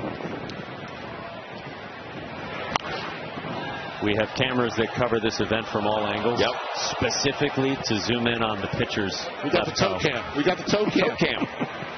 Nothing wrong having the toe cam. Nah. Is there a way for Stubbs to slightly pick up that left toe a little bit and go to home plate, though? That's going to be difficult because of the balance of your body. Hall at first. Back to the bag. There are a couple pitchers in the major leagues. Andy Pettitte comes into mind, and one of them that never did that. He had unbelievable balance, and that was why he picked off so many guys in the big leagues. Wow, pretty good pitch right there. Stubbs thought he had strike 3. How many times today has Stubbs done that? I would say 5. He thinks that it's a strike, and well, look where Janicki is. He's just on the outside edge, exactly where it's delivered. That's a ball. Good call.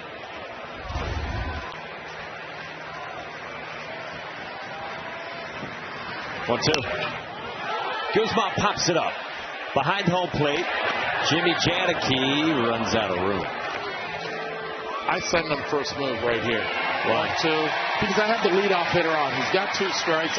If he is picked off, then so be it. You have your leadoff hitter, Guzman, up the next inning. First move right now. As soon as he lifts his leg, you go. Put pressure on the defense to make the play. If he is safe, he's in scoring position with 2 strikes.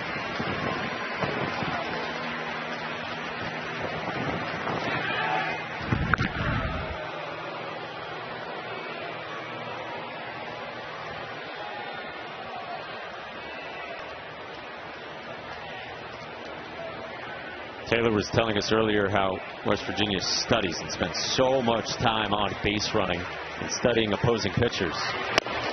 Guzman doesn't chase, and it's 2 balls and 2 strikes.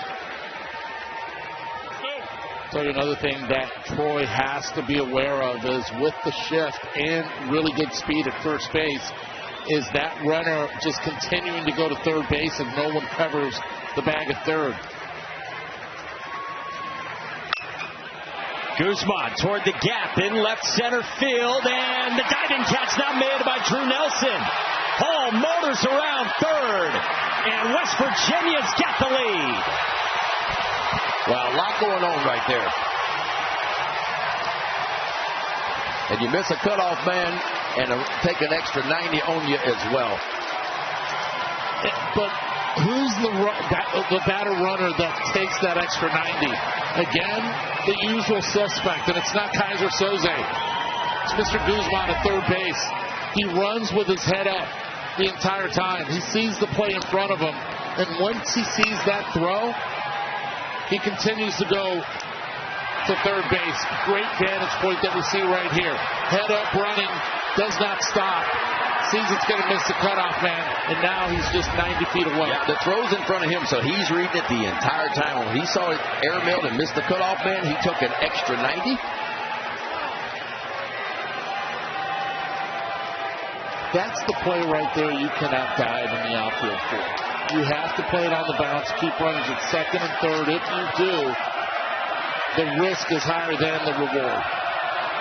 The reward being out of the inning, though. Out of the inning, but you have to be 100% sure you're going to be able to catch it in the air. That ball bounced way before he landed on the ground. Jimmy Janicki, the catcher, will slow things down with West Virginia back in front and with the momentum. Nelson just lays out a little bit of a bad break for Troy. You see where the ball kicks. It kicks all the way over from him, and the center fielder Myers backing him up. He has to go retrieve the ball. And Skylar Meade comes out and will make the move.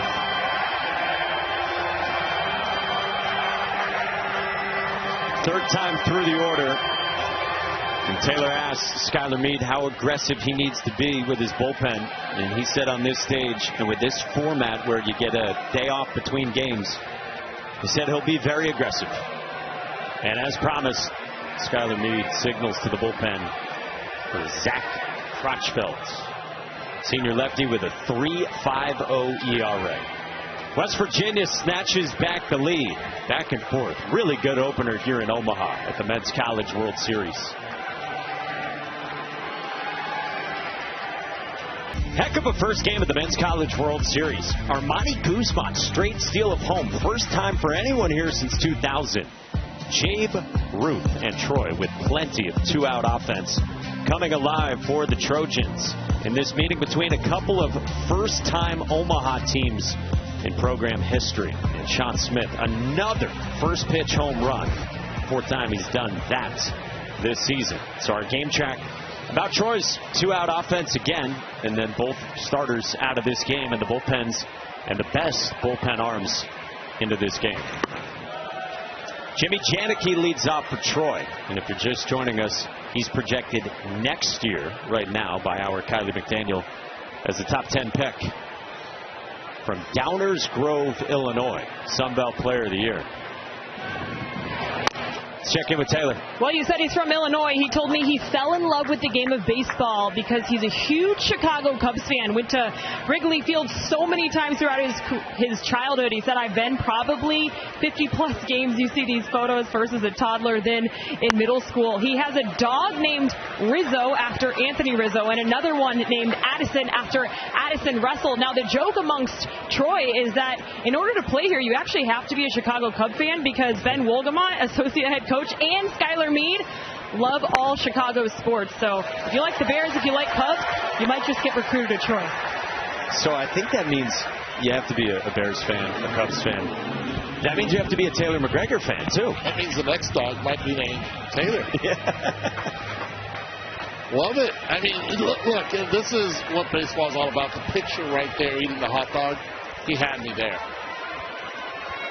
He was crushing that hot dog. Oh, man. It didn't have a chance. It had no chance. It was loaded, too.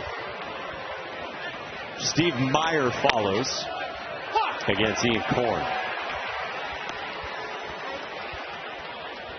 Meyer ground out to second and a sac fly to left.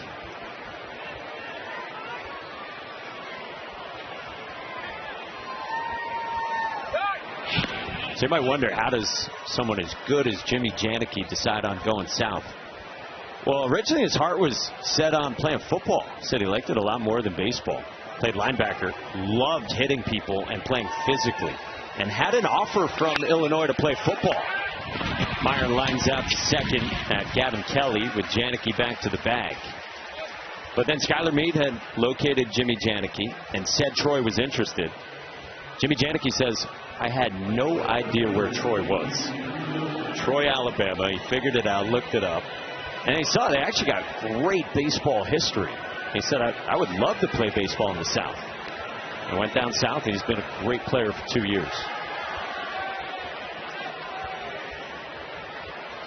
He's aboard with one out for a Troy native, and Drew Nelson had an RBI single, scorched at 107 off his bat last time in the third. And that's the pitch for Ian Korn right there. Fastball's a good one, low, and he'll bump into the mid-90s from time to time, but his best pitch is that breaking ball.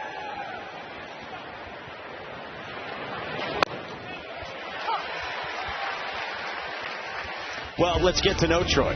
Troy is less than an hour southeast of the capital, Montgomery. It's a city of about 18,000.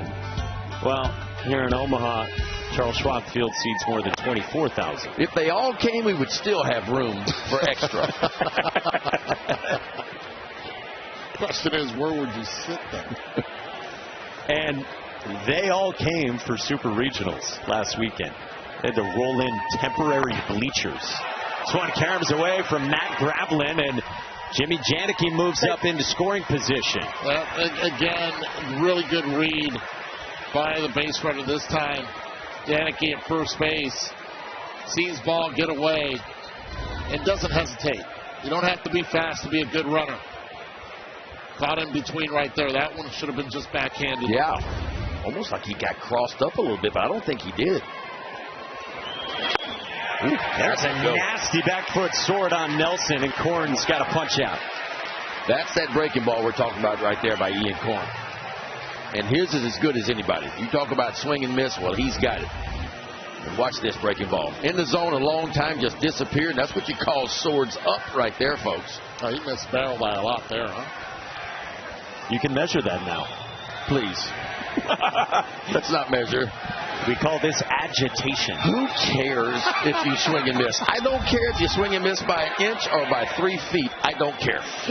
And if you had top of the fifth for when Ben McDonald gets a little itchy, there you go. Oh man, I feel so good right now. Oh, for too long we're going to have okay. His swing and misses by 3 inches or less, and his swing and misses by 3 inches or more. I'm just trying to get your lenses fogged up. You're going to make my lenses pop out is what you're going to do. Shot Darnell sharply. Backhand stab. Brody Kresser. Flip. Korn covers. Then de-ice the goggles. Coming up tonight, 7 o'clock Eastern, Ole Miss making the trek over from the hotel. Champs last time they were here. They get Carolina. Welcome back to the NCAA Men's College World Series, presented by Capital One. Take this little flight in with us from out beyond right field, Eduardo's favorite camera, right into Charles Schwab Field, where West Virginia has scored in each of its first 4 innings. That's the second longest streak for any team making its debut at the Men's College World Series. I have a lot of favorite cameras here. A lot. That's one of them, though.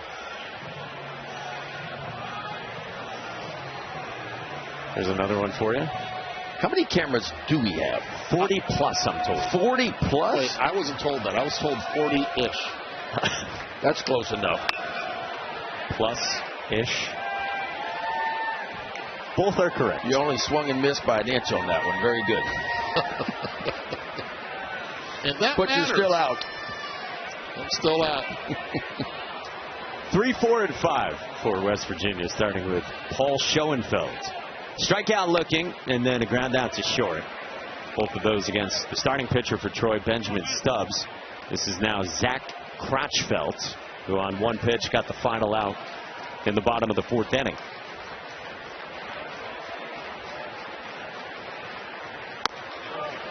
Crotchfeld started his career at Auburn for 2 years. He actually had a very nice freshman season for them 3 years ago.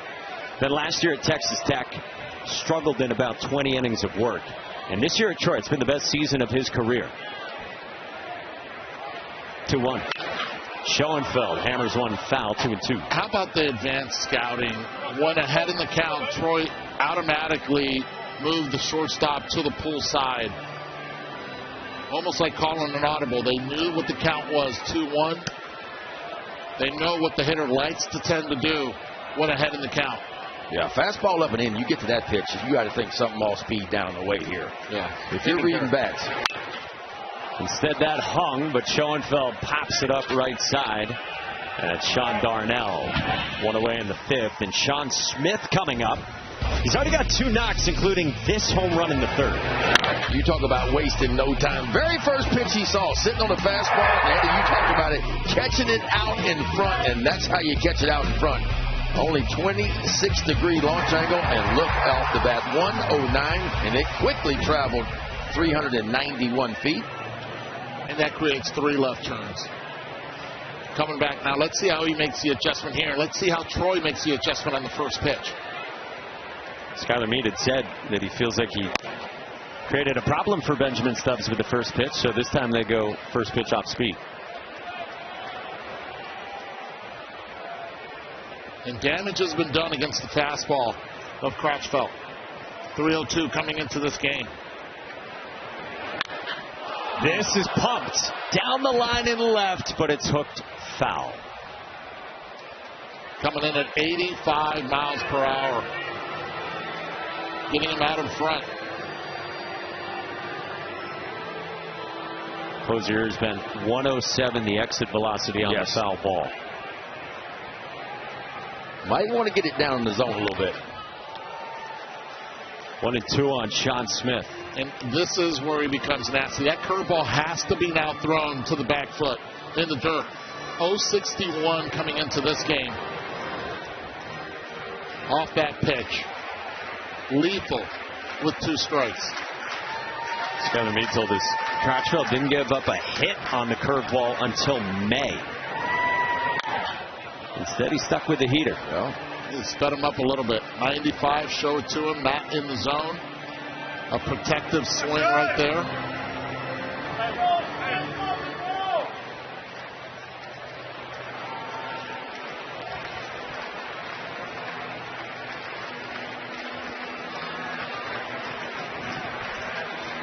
Zach Crotchfield ready.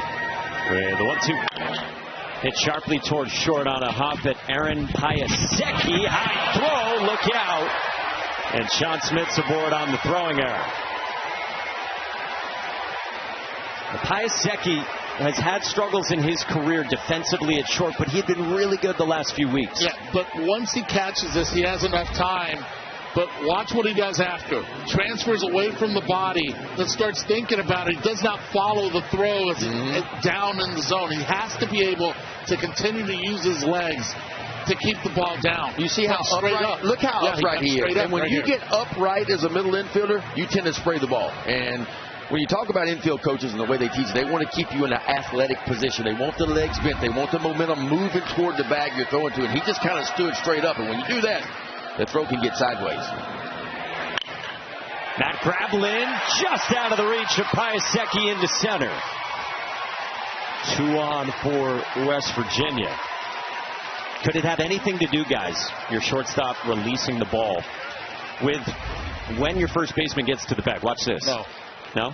The answer is no. Okay. He's not even looking over there. He's there in plenty of time. By the time he releases the ball, Cable's there.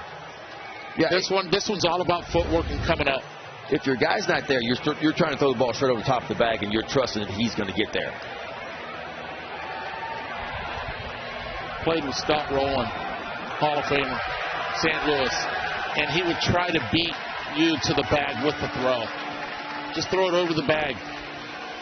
So you knew you had to hustle and get there.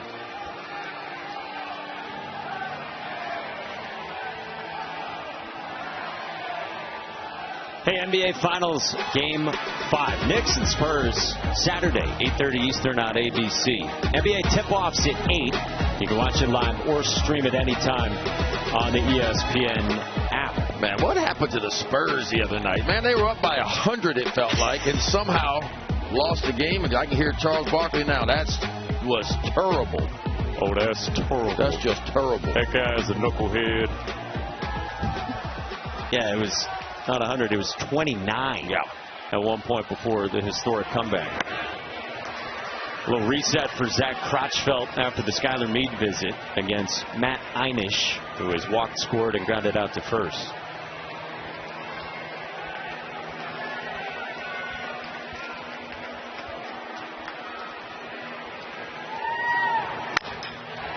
Nothing at 2.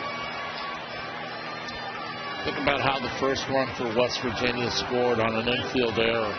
They're trying to capitalize again. You cannot make mistakes with any team in the College World Series. There's a reason they're here. They capitalize on all those mistakes, and they see blood, they go after it.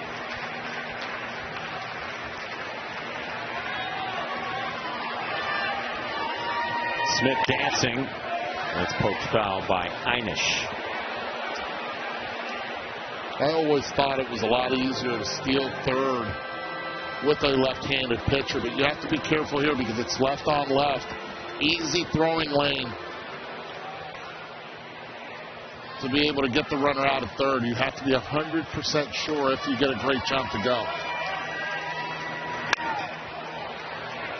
Einish pops it up in foul ground. It's spacious here. That's spacious for Josh Pine. I think one of the things with West Virginia's offense, they've been really hard to put away, it feels like, for Troy's pitchers. Yeah, I mean, it's very similar to North Carolina and some other teams that we've seen how they spread out with their two-strike approach, you know. And again, it's understanding who you are and what you do best. And when they've gotten themselves in two-strike counts, they've just kind of spread out and just tried to find the barrel. Just off. And again, this is a guy in Einish who is really disciplined. It's the second lowest chase rate, as we said, in the entire Big 12. Second lowest swing and miss rate. So when he swings, he rarely comes up empty. A lot of fastballs by Crotchfield. I mean, the breaking ball's supposed to be good, and it feels like he gets a good breaking ball down the way. He might get that swing and a miss. He's been heavy on the fastball. He just went elevated heater. And it sets up the breaking ball behind it.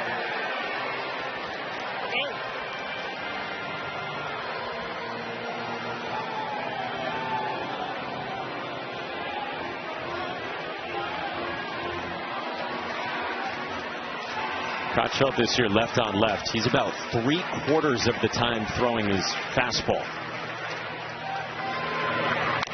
There's the breaking ball, but it doesn't fool Einish. Yep. It's staying up. That pitch is designed to be on the ground, and sometimes it's about letting him know, pointing out in front where you want that pitch. I mean, for me, he's got two choices. I love a fastball in. If you can shove a fastball, two-seamer on the inside part of the plate here, or the breaking ball's got to be down and away. 1-2. Einish spoils it. But how many pitchers at the college level, lefty, can get that fastball in with two strikes? Not many. And that's why if you're hitting, I think you try to take it away. But also, I don't understand why we don't work on that more to be able to use both sides of the plate. 9th pitch of the at-bat. Einish strikes out on 97. Crotchfield reaches back for a little extra. Yeah, he just kept leaning on that four-seam fastball, kind of up and away, and finally he gets the pitch that he wants in a swing and a miss. Watch this four-seam fastball, just all you got to the outside edge. Well, Crotchfield's got a good arm, man. A really good arm from the left side. That's at 96 now. Yeah, that's real. And it's got some carry, too. It looks like it's got a little bit of carry through the zone. Skylar Meade told us today he thinks Zach Crotchfield will pitch in the major leagues. 2 on, 2 out now. Bottom 5 for Brody Kresser. Kresser in the 7th spot. Singled and scored in the 2nd. And then he flew out to right in the 4th. He's from Jessup, Iowa. They want him in the lineup. They need him in the lineup. Pops this one up into right center field. Houston Mark-A-Mare. And Zach Crotchfield does his job. He leaves 2 in the 5th. Maybe the best hitter in the NCAA tournament is Troy's 8-hitter DH Jay Bora from Pike Road, Alabama. Didn't do a whole lot in the regular season and had lost his starting spot early. Well, he was the most outstanding player at the Gainesville Regional, and he has been mashing with a half-dozen home runs in this NCAA tournament.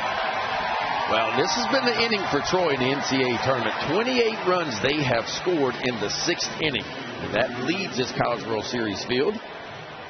And he's been a big part of it. Right here in the 6th inning, the way that their lineup is designed, you cannot fall asleep with the power. Let's check in with Taylor. It's interesting watching him in the dugout because he's a DH. A lot of guys struggle with that role because they don't know how to stay mentally engaged in a way that they're not able to perform and do some defense. So I thought it was interesting. He is constantly moving, really watching, talking to guys. He's also been using the towels to try to stay cool, but constantly moving and constantly trying to stay engaged. Because he's also told us that the mental side of it's been so big for him, and now you got to factor in the DH component. 1-1 for me in Corn. It's one of the most difficult things to do in sports, especially in baseball, is to sit around if it's for 25, 30 minutes until your next opportunity. And how do you turn the page if you make it out in your first at bat and then in your second? Staying engaged the entire time. pops this one up, and you can hear Jabe Ruth's frustration. Tyrus Hall there for the first out in the 6th inning. In this one-run game to start the Men's College World Series. ESPN is the home of MLB.TV. You can stream every out-of-market game live or on demand using the ESPN app. Blackout and other restrictions apply. For more info, go to ESPN.com/MLBTV.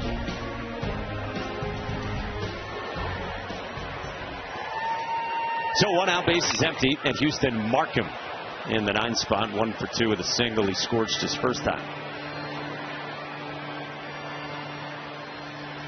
Gonna want to watch the hands of Houston Markham on the bat. He was sort of sped up earlier this season. They said they needed him to relax, so they closed off his stance a little bit. But then Skylar Meade said to us they relaxed Markham's hands with what he called the flutter. The flutter. You saw a lot of that in the 70s, right there. Trying to keep it loose. That way you can generate a little bit more bat speed and not be too stiff, especially on pitches on the inner half. Eddie, why do hitters close off? Is it because maybe they were opening up a little bit too much, a little bit too quickly, and they close off to try to stay in more of a neutral position? What's the idea of closing off like that? Well, with the bottom half you're talking about? Well, yeah, bottom half and the front. I mean, his shoulders pulled in a little bit, too. Like he's totally closed off front, top half and bottom half. But look how quick he is. We saw the foul ball in the other one. Those hands move really fast through the zone. So he's trying to stay up the middle. It's almost like a golfer that wants to be able to close off its stance so he can hit it straight instead of always hooking it as much. Again beaten into the ground at Gavin Kelly. 2 down.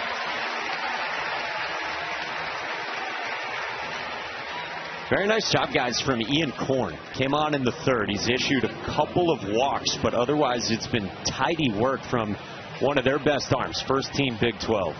Yeah, we talked about it. His 23rd appearance. He does have 3 starts under his belt, but when he comes in the game, he can give you a lot of length. I mean, he's worked 70 1/3 coming in just those 22 appearances.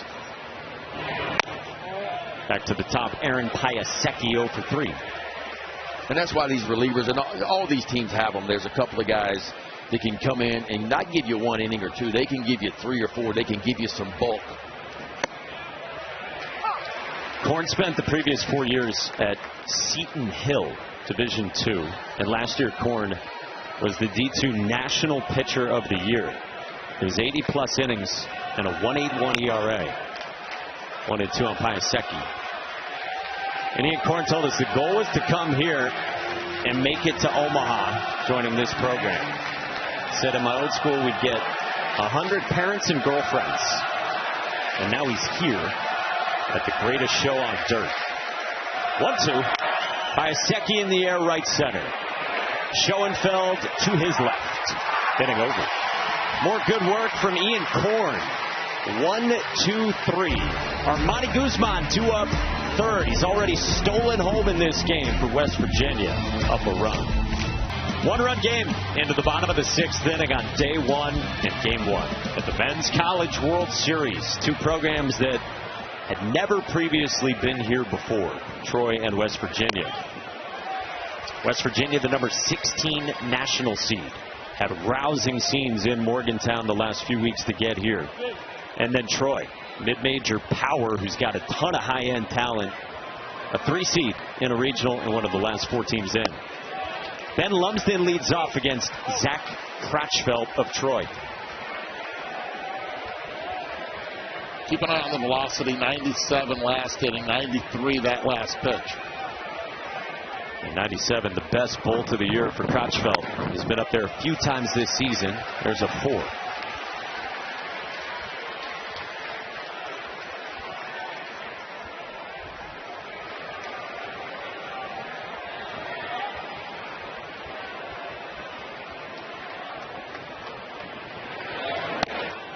And this is 4-pitch walk to the 8-man. And that's the first walk that Crutchfeld has given up. And both walks previous that were given up by Benjamin Stubbs scored. West Virginia being able to take advantage of the errors, the walks, and it starts all over again here in the bottom half of the 6th inning. And Crotchville for the season has been the best strike thrower on Skylar Meade's staff. 65% of Crotchville's pitches coming in have been strikes. Now the 9-man Tyrus Hall, who had one of those walks you mentioned in the fourth. First pitch swinging, a bolt out to center. And Steve Myers circles for the first out. Lumsden bluffs, and he's back. How's it going to play here, you guys think, weather-wise, over this week and a half in Omaha? I'll tell you what, I like the start of it. I love the fact, looking in the low 80s, wind blowing out. It's weird. The wind has actually turned around and starting to blow a little bit in, because it was blowing out pretty hard about an hour ago, and now it's starting to kind of blow in from right center field. Flag got tangled up out there, you're right. If you're new to this, it's often a prevailing wind blowing in from right field to make this a pitcher's park. So back to the top for West Virginia in the electrifying Armani Guzman, who had one of the signature moments of this entire NCAA tournament in the regionals a few weeks ago on that Monday Game 7. He had the walk-off base hit to move on to a super in the 10th inning against Kentucky. And then he was singing Country Roads with about 4,000 of his friends while he was on a headset after the game. Yeah, really emotional. That was fun with his mom right there in the background over the dugout.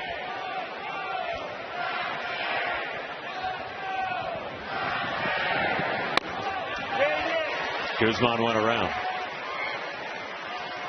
And Guzman's mother, he says, kind of embarrasses him because she's always leading the cheers in the crowd when she's at games. What do you expect from a Dominican mom, man? That's the Latina moms. Been there. I get it. His mother, Clara. Clarita, Clarita.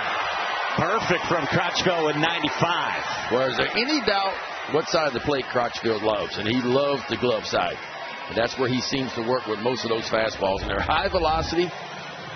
Watch Janicki just gently rock to the outside part, and you can't throw a fastball any better than that right there.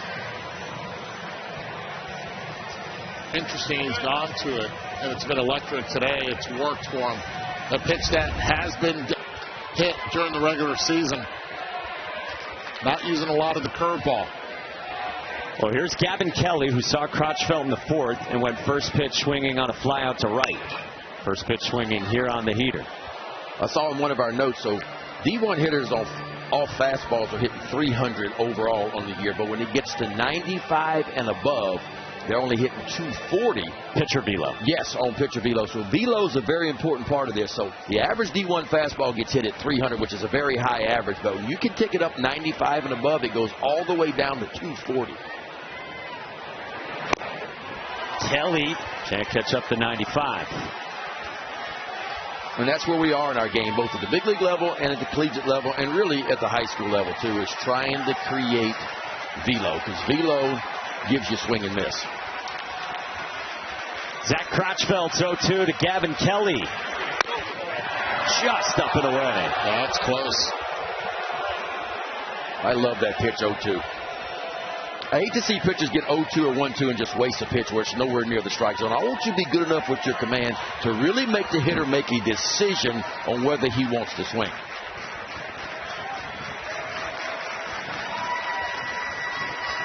One, two. Off the edge. Kelly is far and away the best bat by the numbers that West Virginia has. Top 5 in the Big 12 in OPS. Some say he's a candidate to go first overall next year. Our Kylie McDaniel says top 15 in his eyes. 1 on, 2 out, 2-2. Kelly gets jammed and he flares it into right. Houston to Markham in. And Zach Crotchfeld out. We go to the 7th in Omaha. A tight 1-run game.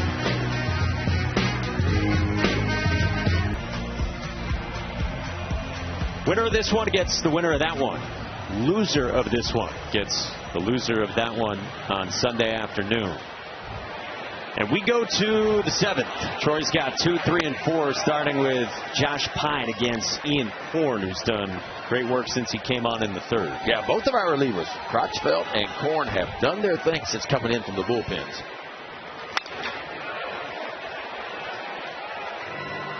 Ian Corn's got a nice little cutter, too. He uses that cutter a lot. He'll throw it inside to lefties, away from righties.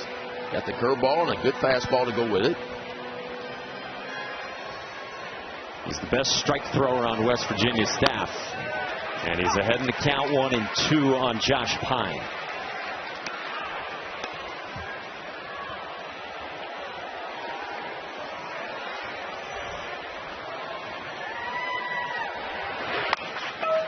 Little trickler up the line, foul. Ian Corn had pro ball opportunities after last year's senior season at Division II Seton Hill, but he joined West Virginia, who's had so much success the last few years with Division II pitchers. 2 years ago, they had a little 5'8" bulldog on the mound named Derek Clark. And last year, they had Griffin Kern. They get D2 guys, and they got first rounders too in this program. End of the bat towards second, and one of those guys, Gavin Kelly, one away. Taylor. Well, I can tell you there is no one more excited about West Virginia being here at the College World Series than J.J. Weatherholt, current second baseman for the St. Louis Cardinals and one of the all-time great Mountaineers. And you might be wondering what's going on with the sunglasses.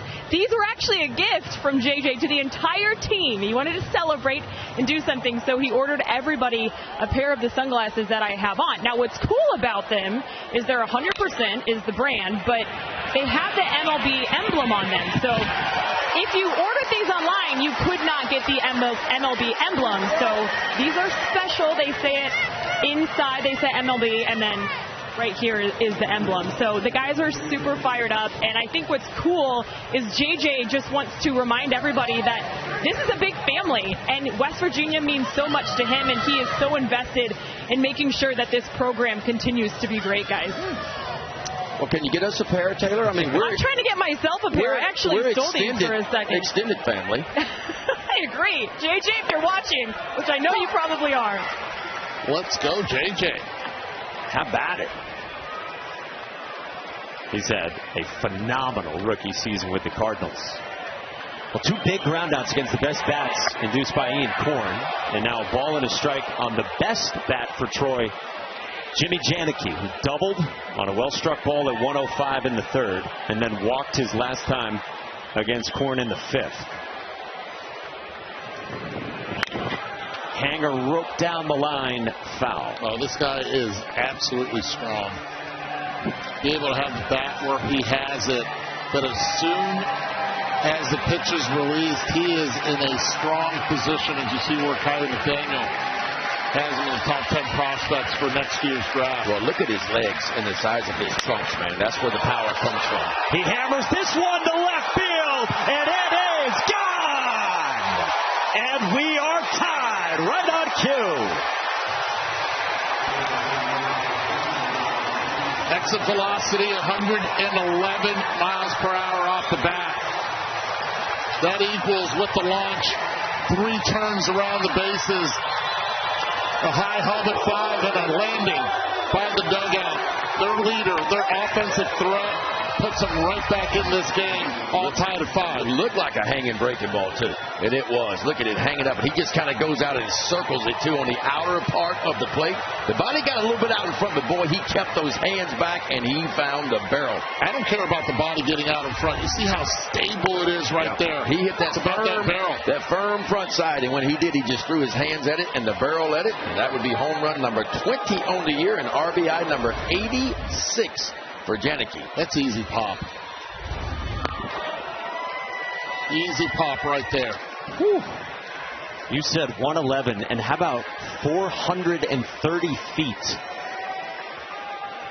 for number 20 for Jimmy Janicki. Steve Meyer pops it up behind home plate, and Matt Gravelin maintains his footing.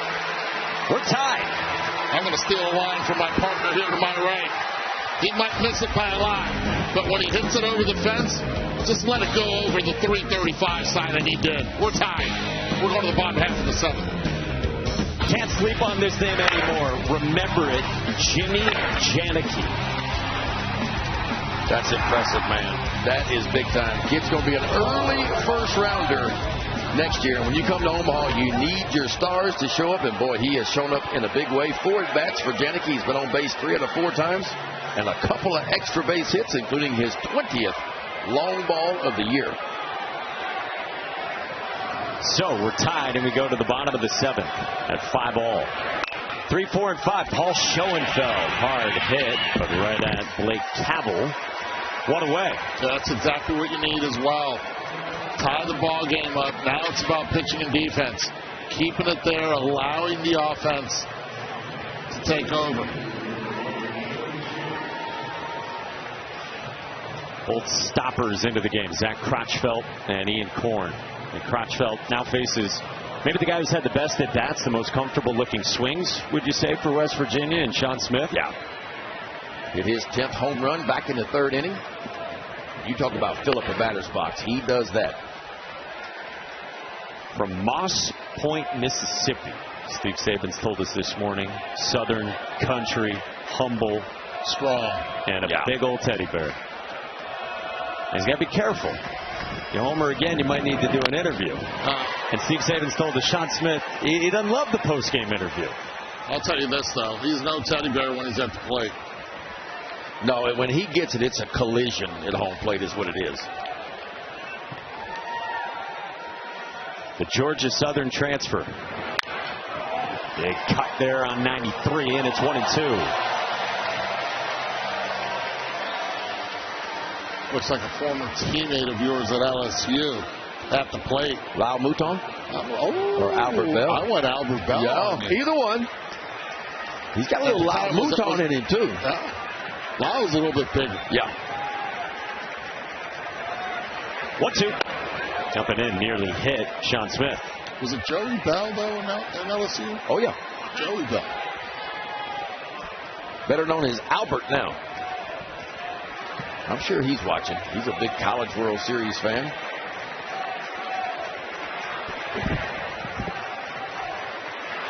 Two balls and 2 strikes. Crotchfeld deals. And this one he did not make contact with, and Janicki completes the strikeout. 2 down. For the latest news, insight, and in-depth analysis from the 26th Men's College World Series, go to NCAA.com, the official online home for all NCAA championships. That's Owen Hall, the center fielder, who bats top 3 in the lineup for Scott Forbes' North Carolina team. The Heels in the house, going up against Ole Miss. Ole Miss making their 7th appearance here at the College World Series. Last time Ole Miss was here back in 2022 when they won their national title.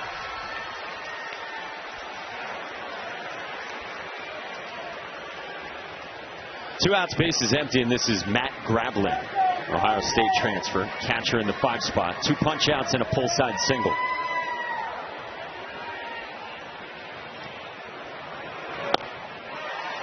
Nothing at 2.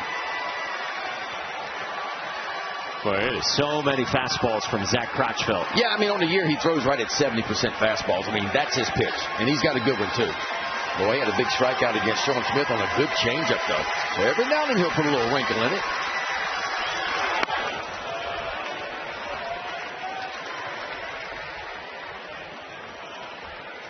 Zach Crotchfeld was once a big-time high school prospect. Told you, he went to Auburn for a couple years, then Texas Tech, and now fulfilling all the promise with Troy. 1-2. Strike 3 called with 94 painted.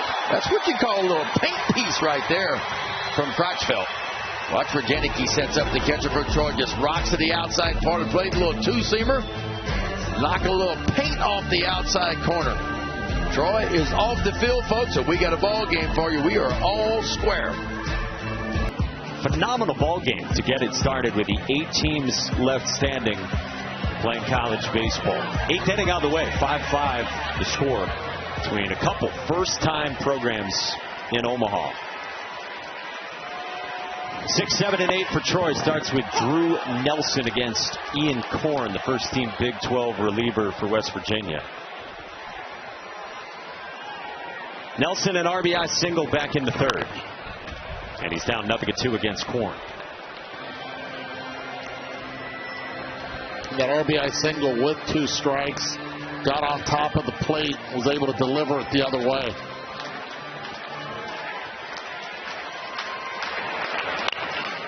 On the ground left side to the third baseman, Tyrus Hall. Wow. Not in time.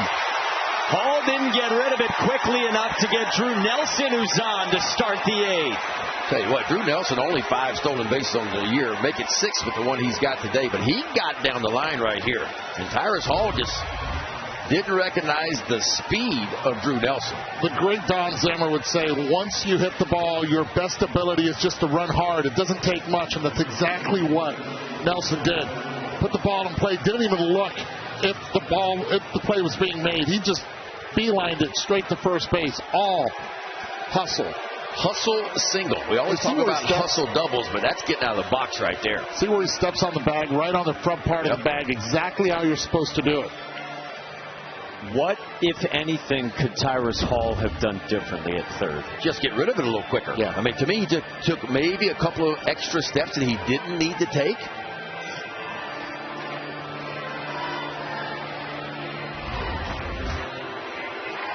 Takes that step back, tries to get the hop to the side, but we'll count the steps. 1, 2, 3, skip, 4, 5 before he lets it go. Yep.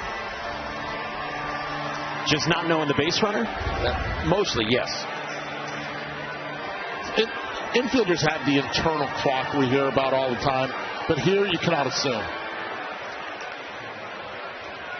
Boy, that could be massive in this game. Here's Sean Darnell, who's doubled twice, squares here, and gets it down back at Korn, who handles it. Sack successful. Nelson to second, in scoring position with one away. Really good execution there. Moving up on the plate, deadening the baseball. Only one play, sacrificing yourself to get the go-ahead run to second base. For maybe the hottest hitter in the sport, Jay Boroff. And this is where Troy has been outstanding today. Runners in scoring position, they are 4 for 8. West Virginia just 1 for 8 in that department. First pitch up high to Boroff, who only got this opportunity late in the season, right around May 10th, because of a couple injuries. Jimmy Janicki, the starting catcher, had tweaked his groin. The number 2 catcher, a really talented freshman, Caden Reeves, got hit with a breaking ball and was out with a concussion. And then the number 3 catcher, Cole Garner, had shoulder surgery. So that's how Jabe Ruth was born. And he told us, you never wish that on anyone. But he said, I had 0 chance of getting into the lineup unless something like that happened. It left an opportunity for me, and he said he's so thankful he made a run with it. That's why you work while you wait. And some kids get bad attitudes because they can't get in the game, but you continue to work because you never know. You just never know when your number's going to be called. How about this timeout? Last time there was a timeout, they were able to slow down the hitter, and this is a really good timeout as well. A pitch that was up and in, not a lot of break, and he's trying to swing for the fences. He's strong enough, he doesn't have to try to swing for the fences. Just look for a pitch out front, down the middle, and be disciplined. 1-1. Fouled away 1-2. And he'll do that. He'll take some massive cuts, his teammates were telling us yesterday. Thing is, he doesn't even have to barrel it to hit it out of the ballpark. His wrists are so strong, his forearms.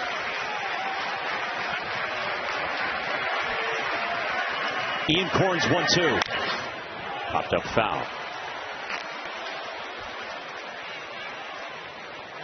Skylar Meade was telling us this morning that approach and recognizing pitches has been a huge part of the story with Jay Boroff. He just kind of mentally locked back in, had confidence, and got more discipline in the box. Well, staying away. Everything is away.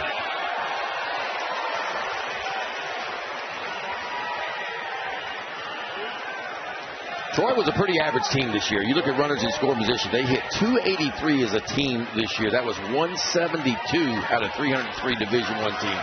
But well over 300 in NCAA tournament. That's why the tick up in offense. And they have shined today. 4 for 8 in these moments. First base open. He does not have to throw a fastball here. That's the pitch he crushes. Corn's been kind of leaning on that little cutter of his. He likes it just off the outside edge. 3-2. Strike three called. Wow! Top of the zone for out number 2. Little front door breaking ball right there for the strikeout. Let's take a look at this pitch sequence from Ian Corn to Boroff. So first pitch he started with an elevated fastball. So ball 1. Then like a little backup cutter. So 1-1. Another backup cutter elevated. Gets away with that one. Then he gets it where he wants it. A little cutter on the outside part of the plate. There's another one. So kind of staying to the outside part. A third cutter. And then finally that big curveball that starts on the front door. And now Houston Markham bounces it short. Matt Einish on the run. Got him to end the inning. And Ian Corn's out of trouble in the 8th. That's an excellent play defensively coming in. You know you have to hurry with Markham's speed. And this is a do-or-die type play. No other way of making it except this way. Bang, bang at first, getting out of the inning. Bottom of the 8th inning, 5-5 our score. 6, 7, and 8 for West Virginia, starting with Matt Einish, who pulls one into right field. And the leadoff man is on for West Virginia. You make a great play to end the top half of the 8th inning. You lead off, first pitch, you get on base. That's what you call hunting a heater right there. That wasn't even a strike. That ball looked like it was above the top of the zone. But Einish does a good job of just going up top shelf and just flattening out his swing. Watch how flat this swing is. Just matches the plane of the ball on a pitch that's not even close to being a strike. And a good start for West Virginia here in the bottom of the 8th. And Brody Kresser on the ground, left field, base hits. First 2 on promptly for the Mountaineers in the bottom of the 8th inning. Josh Payne playing in, anticipating the bunt. And again, first pitch by West Virginia, being aggressive this inning. Now you're in a bunting situation. Well, it's like we talked about. Crotchfeld throws 70% fastballs, right? That's what he does. And so West Virginia just came up and they just hunt the first pitch fastball in both of these at-bats. They got a chance here to make a little bit of noise. Now, Lumsden's already got one sacrifice bunt today. You would think he's going to put another one down. Hey, Game 6 of the Stanley Cup Finals in Vegas. Hurricanes and Golden Knights. That's Sunday, 8 Eastern on ABC. Also on the ESPN app. Carolina trying to close it out and win the Cup. So certainly expecting bunt here from Lumsden. We both agree? We all agree? 100%. Now, this conversation is if the corners do crash in and he sees an opportunity up the middle where the second baseman vacates and so does the shortstop, then take your swing. And we'll see how Troy plays this. There's a lot of things they can do. They can crash the first baseman really hard and get right in the face and try to get the lead out over at third. They can put the wheel play on, have everybody moving. But we may see an inside move to second base right here just to see if the hitter will kind of tip off what he's going to do. And Lumsden did tip off early when he came up with that sac bunt you guys mentioned. His first time back in the second. There's a lot of times the defense will put a pickoff play on just to see if the hitter will tip his cap to kind of what he's doing and then put a play on. This is where I also want my outfielders a little bit shallow. Coming in just anticipating any overthrow, especially with so much foul territory here in this ballpark. 5-5 in the 8th. Lumsden squares, pops it up, 0-1. Well, his immediate singles came off Crotchfeld, who in his first 4 appearances in the NCAA tournament has posted 10 1/3 scoreless. I'm just surprised that Cabell at first base is not being more aggressive and trying to get in the face just in case there's a bunt to that side. It's toward the third base side. Crotchfeld spins and Cabell back to the bag. Lumsden does it again. Second and third, West Virginia. There you go. Now decision making happening. Defensively, you have to be anticipating if there's going to be a squeeze or not. At the same time, first pitch, they've been aggressive this inning, swinging the bat. Infield has to play in now. with the go-ahead run at third. First base is open. You do not have to throw a strike. And Skylar Meade comes out for a visit. We saw Noah Thigpen up in the bullpen. Thigpen's a hard-throwing right-hander. You got a righty here in Tyrus Hall, but then a lefty in Armani Guzman on deck.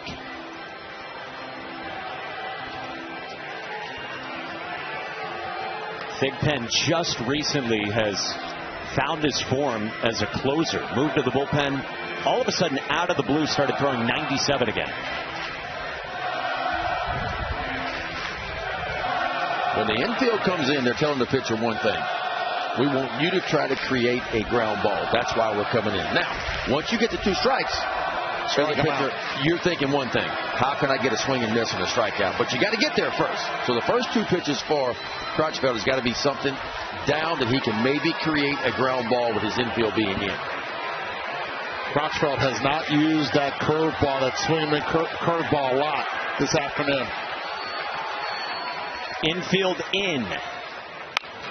First pitch swinging for Tyrus Hall. Does have the 7 bunts this year for West Virginia. And if you're Hall here, you're not trying to do too much. You're just trying to find the barrel if you can. His bat's been hot the last few weekends. Bouncer over Cavill into right field. Ines scores. Kresser to the plate. The Mountaineers have the lead. How about that approach? We talked about not trying to do too much. The only thing he did was let that thing travel and just tried to find a barrel. An old Baltimore chop pays off with a 2 RBI single by Tyrus Hall. Well, you're having fun with that Baltimore chop, huh? But I'll tell you this, though. This is a day game hit here in Omaha. Yeah. Sun's baking in the front part of the plate. Base hit right over the drawn-in infield. 4 runs driven in from the 9th spot. I just love the approach. That's a veteran approach of just understanding the situation and not trying to be too big in the moment. Like, let me just find the barrel and see what happens.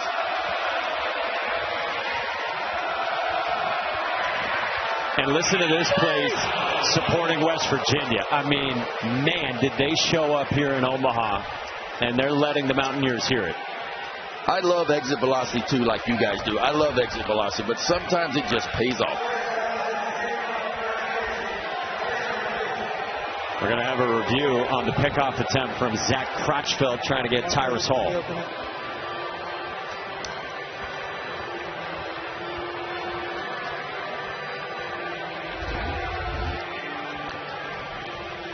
We got cam for situations like this.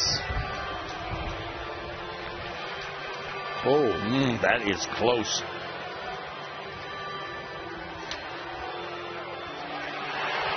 Oh, he might be out right there. Yeah, there might not be contact with that right hand on the bag from Tyrus Hall. I think he gets him. Well, let's bring in our rules expert, Scott Klein. So happy to have him with us. He's umpired here 4 times before at the Men's College World Series. Scott, what do you got? Guys, this time, I talked about that bend of the glove earlier. We've got it this time, I believe, before the runner's hand is on the base. I remember the first time that I came here, they told me, they said, hey, some of these cameras go around the base 360 degrees, and the umpire can't do that. So this is a tough one that they're probably going to have to overturn. Call on the field safe, but yeah, is that going to get overturned? Yeah, I mean, he looks like he's out to me. Is there enough? I think there is. To overturn that? I believe there is. I agree. Tell you what, Scott Klein comes up with the answers right away. We might have to put him in the replay booth. He's done this before. It's a lot easier up here.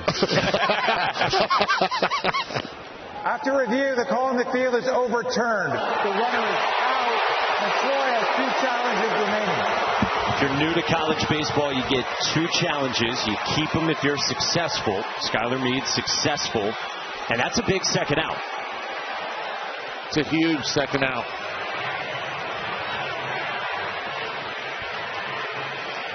Troy will have the top of the order in the top of the 9th. Trying to keep the margin at 2. So the base is empty for Armani Guzman. There's a curveball for a strike.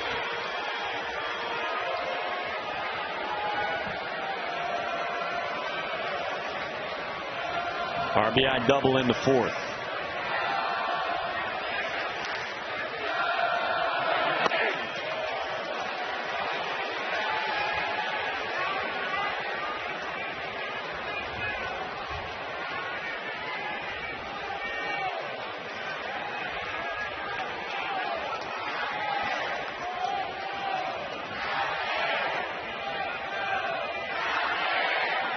One.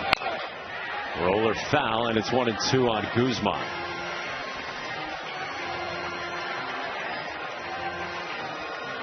On a gorgeous day at Charles Schwab Field to kick off the Men's College World Series.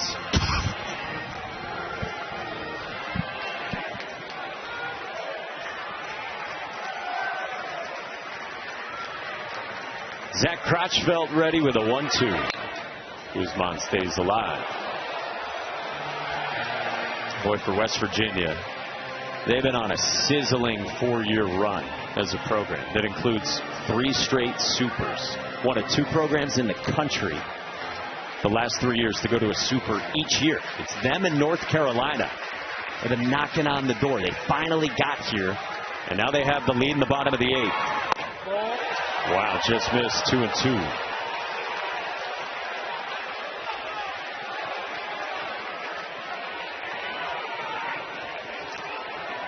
Sean Smith's had a big day. He homered into third. West Virginia has showed out in Omaha. 2-2. Guzman hooks it foul.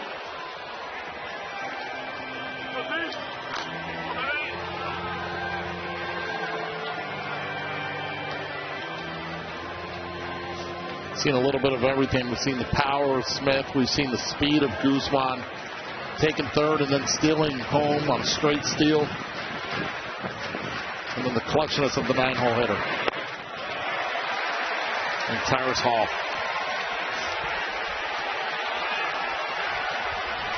So now 3-2. And Gavin Kelly's on deck, the projected first rounder next year.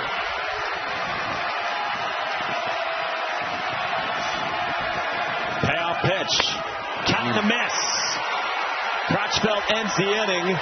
But Tyrus Hall does it again. Batting in the 9th spot. He has 10 RBIs in his last 3 games. West Virginia is 3 outs away from starting its first trip with a win. What a game to start the Men's College World Series. The first of 2 games today here in Omaha. This baseball haven in America's heartland. Top 9, Troy's down by 2 now after Tyrus Hall came through for West Virginia. And Troy sends up the top of its order against Ian Corner, has been fabulous. Aaron Piasecki is 0 for 4 out of the leadoff spot. And he faces Corn, who's gone 5 1/3, the longest relief outing for Ian Corn this season. Did have a 6-inning start at the end of the regular season against TCU, where he went 100 pitches. Right now, you see, he had 70 pitches in this one for the 5th-year senior D2 transfer. Piasecki in the air, right field. Guzman goes back onto the track with room for the first down in 9th inning. I'll tell you what, first couple innings of this ball game, that ball might have been in the stands. Wind is howling now in, and it's changed the way that the ball flies that way. And as a pitcher, when you turn around and you see the flag, because pitchers are always checking the flag, it makes you want to be a little more aggressive in the zone when you see it blowing in like it is. It looked like he caught that ball in the barrel pretty good. Could hear it for sure. 100 miles an hour off the bat. And now Josh Pine takes strike 1. Big first out. You want to get it to Jimmy Janicki if you can in the cleanup spot. This is Pine, the Indiana transfer, and he's down 0-2. I'll tell you what, lineup construction, this is one of the big reasons why the best hitter in the lineup goes in the 2 spot. Because of moments like this, you don't want that 4-hole hitter not to come up at the plate. That's why you've seen the evolution throughout the years now of seeing that 2-hole hitter be the most powerful, best, consistent hitter. 0-2. Swing and a miss, and West Virginia's one out away. Hey, now. Spin him if you got him, and Ian Corn is spinning that breaking ball right now. 4 strikeout a day for him, and folks, he is feeling it. Boy, you get ahead and look, and that's a perfect look at a good break ball. Starts it in the perfect spot over the plate and just works it down and away. Ian Corn's ready to face Blake Cavill. Senior star against senior star. Cavill 1 for 4. Had a scorched single up the middle in the third, but against Corn, a fly up to center and a ground out to first.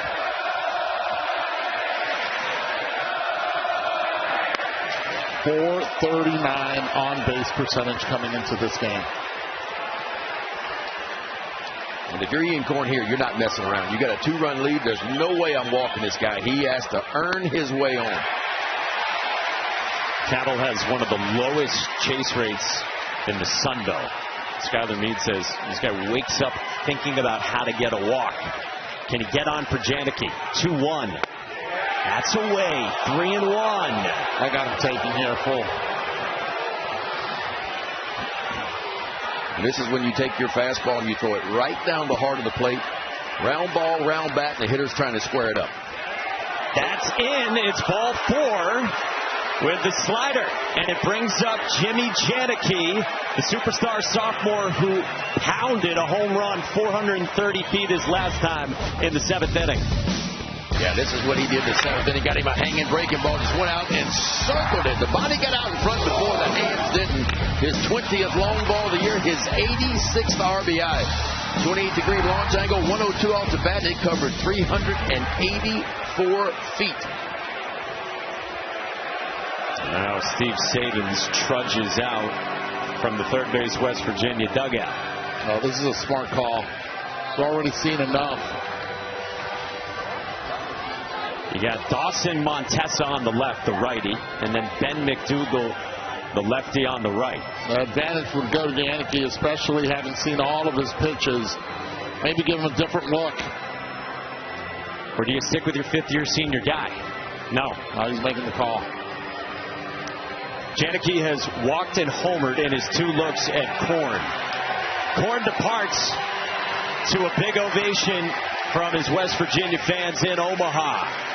Jimmy Janicki bats when we come back. Straight up yeoman's work for Ian Corn. He matches the longest outing of his 1 year with West Virginia. 6 innings out of the bullpen of 1-run ball for now. And Steve Sabins makes the really interesting choice to go to the senior lefty Ben McDougal, who almost redshirted this year due to injury. They brought him back late in the regular season. He came up big in the regional. He doesn't have a save this season. No, and he's not pitched much at all because of the injury you talked about. Only making his 11th appearance. 12 and a third is all he has worked so far this year. Does have 12 strikeouts.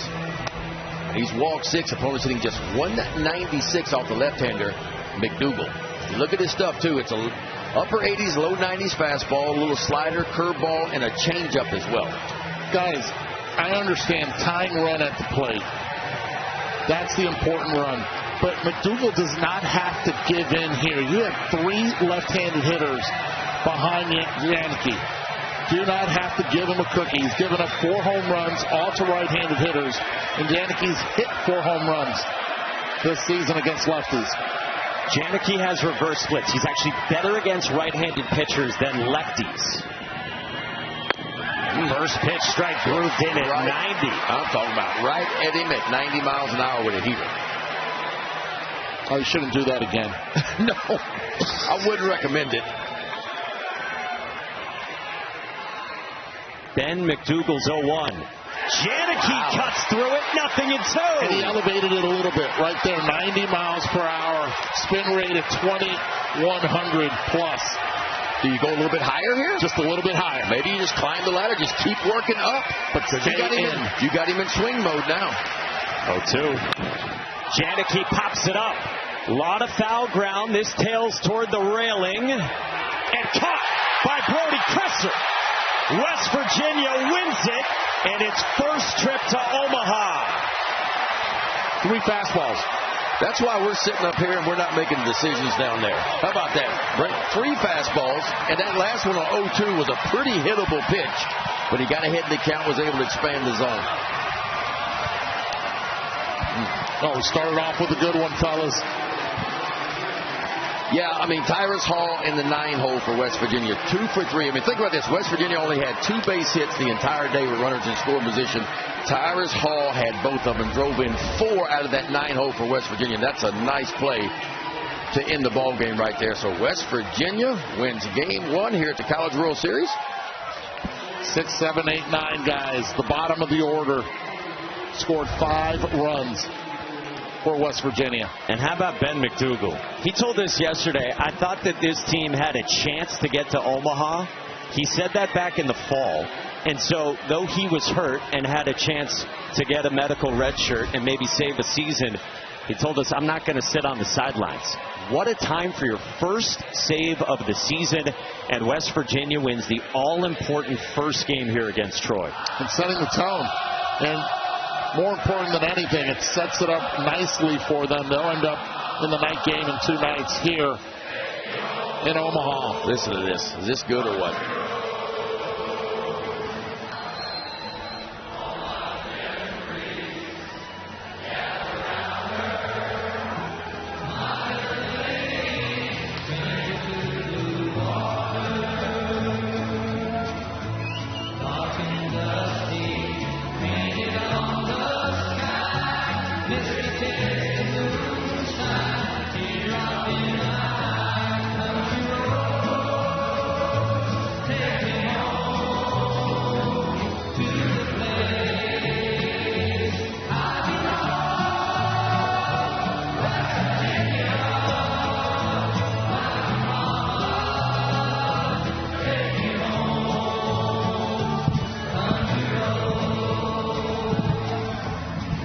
John Denver's words traveled 980 miles. And top 4, Capital One's rewarding performance. And it comes from the 9-hole. 4 runs driven in, all by Tyrus Hall. First ambushing on a changeup, and then using the field the other way to drive in the jugular. 2 runs, putting them ahead by 2, and that's all it took to get West Virginia up. Tyrus Hall with Taylor. Thank you. How good is your singing voice? It's not bad. I've been singing a long time here, so it's getting better. Every win we're singing, so it's getting better. You're also good with runners in scoring position. You come up twice with runners on and ready to score. What's your mindset when you step into the batter's box in those spots? Go jump on the heater, be aggressive, get somebody can drive. You guys are so aggressive on the base paths as you've been all season. How does that impact a game? It puts a lot of pressure on the defense, and all these guys know that we like to run and we're very aggressive, so it puts a lot of pressure on them. Ian Korn, huge out of the bullpen for you guys today. What did you see from him as the way he was able to attack?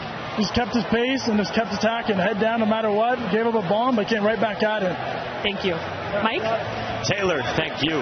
Tyrus Hall has been special these last few weekends. What a start for West Virginia in the first game of the Men's College World Series. Coming up next, it's SportsCenter with Jay Harris.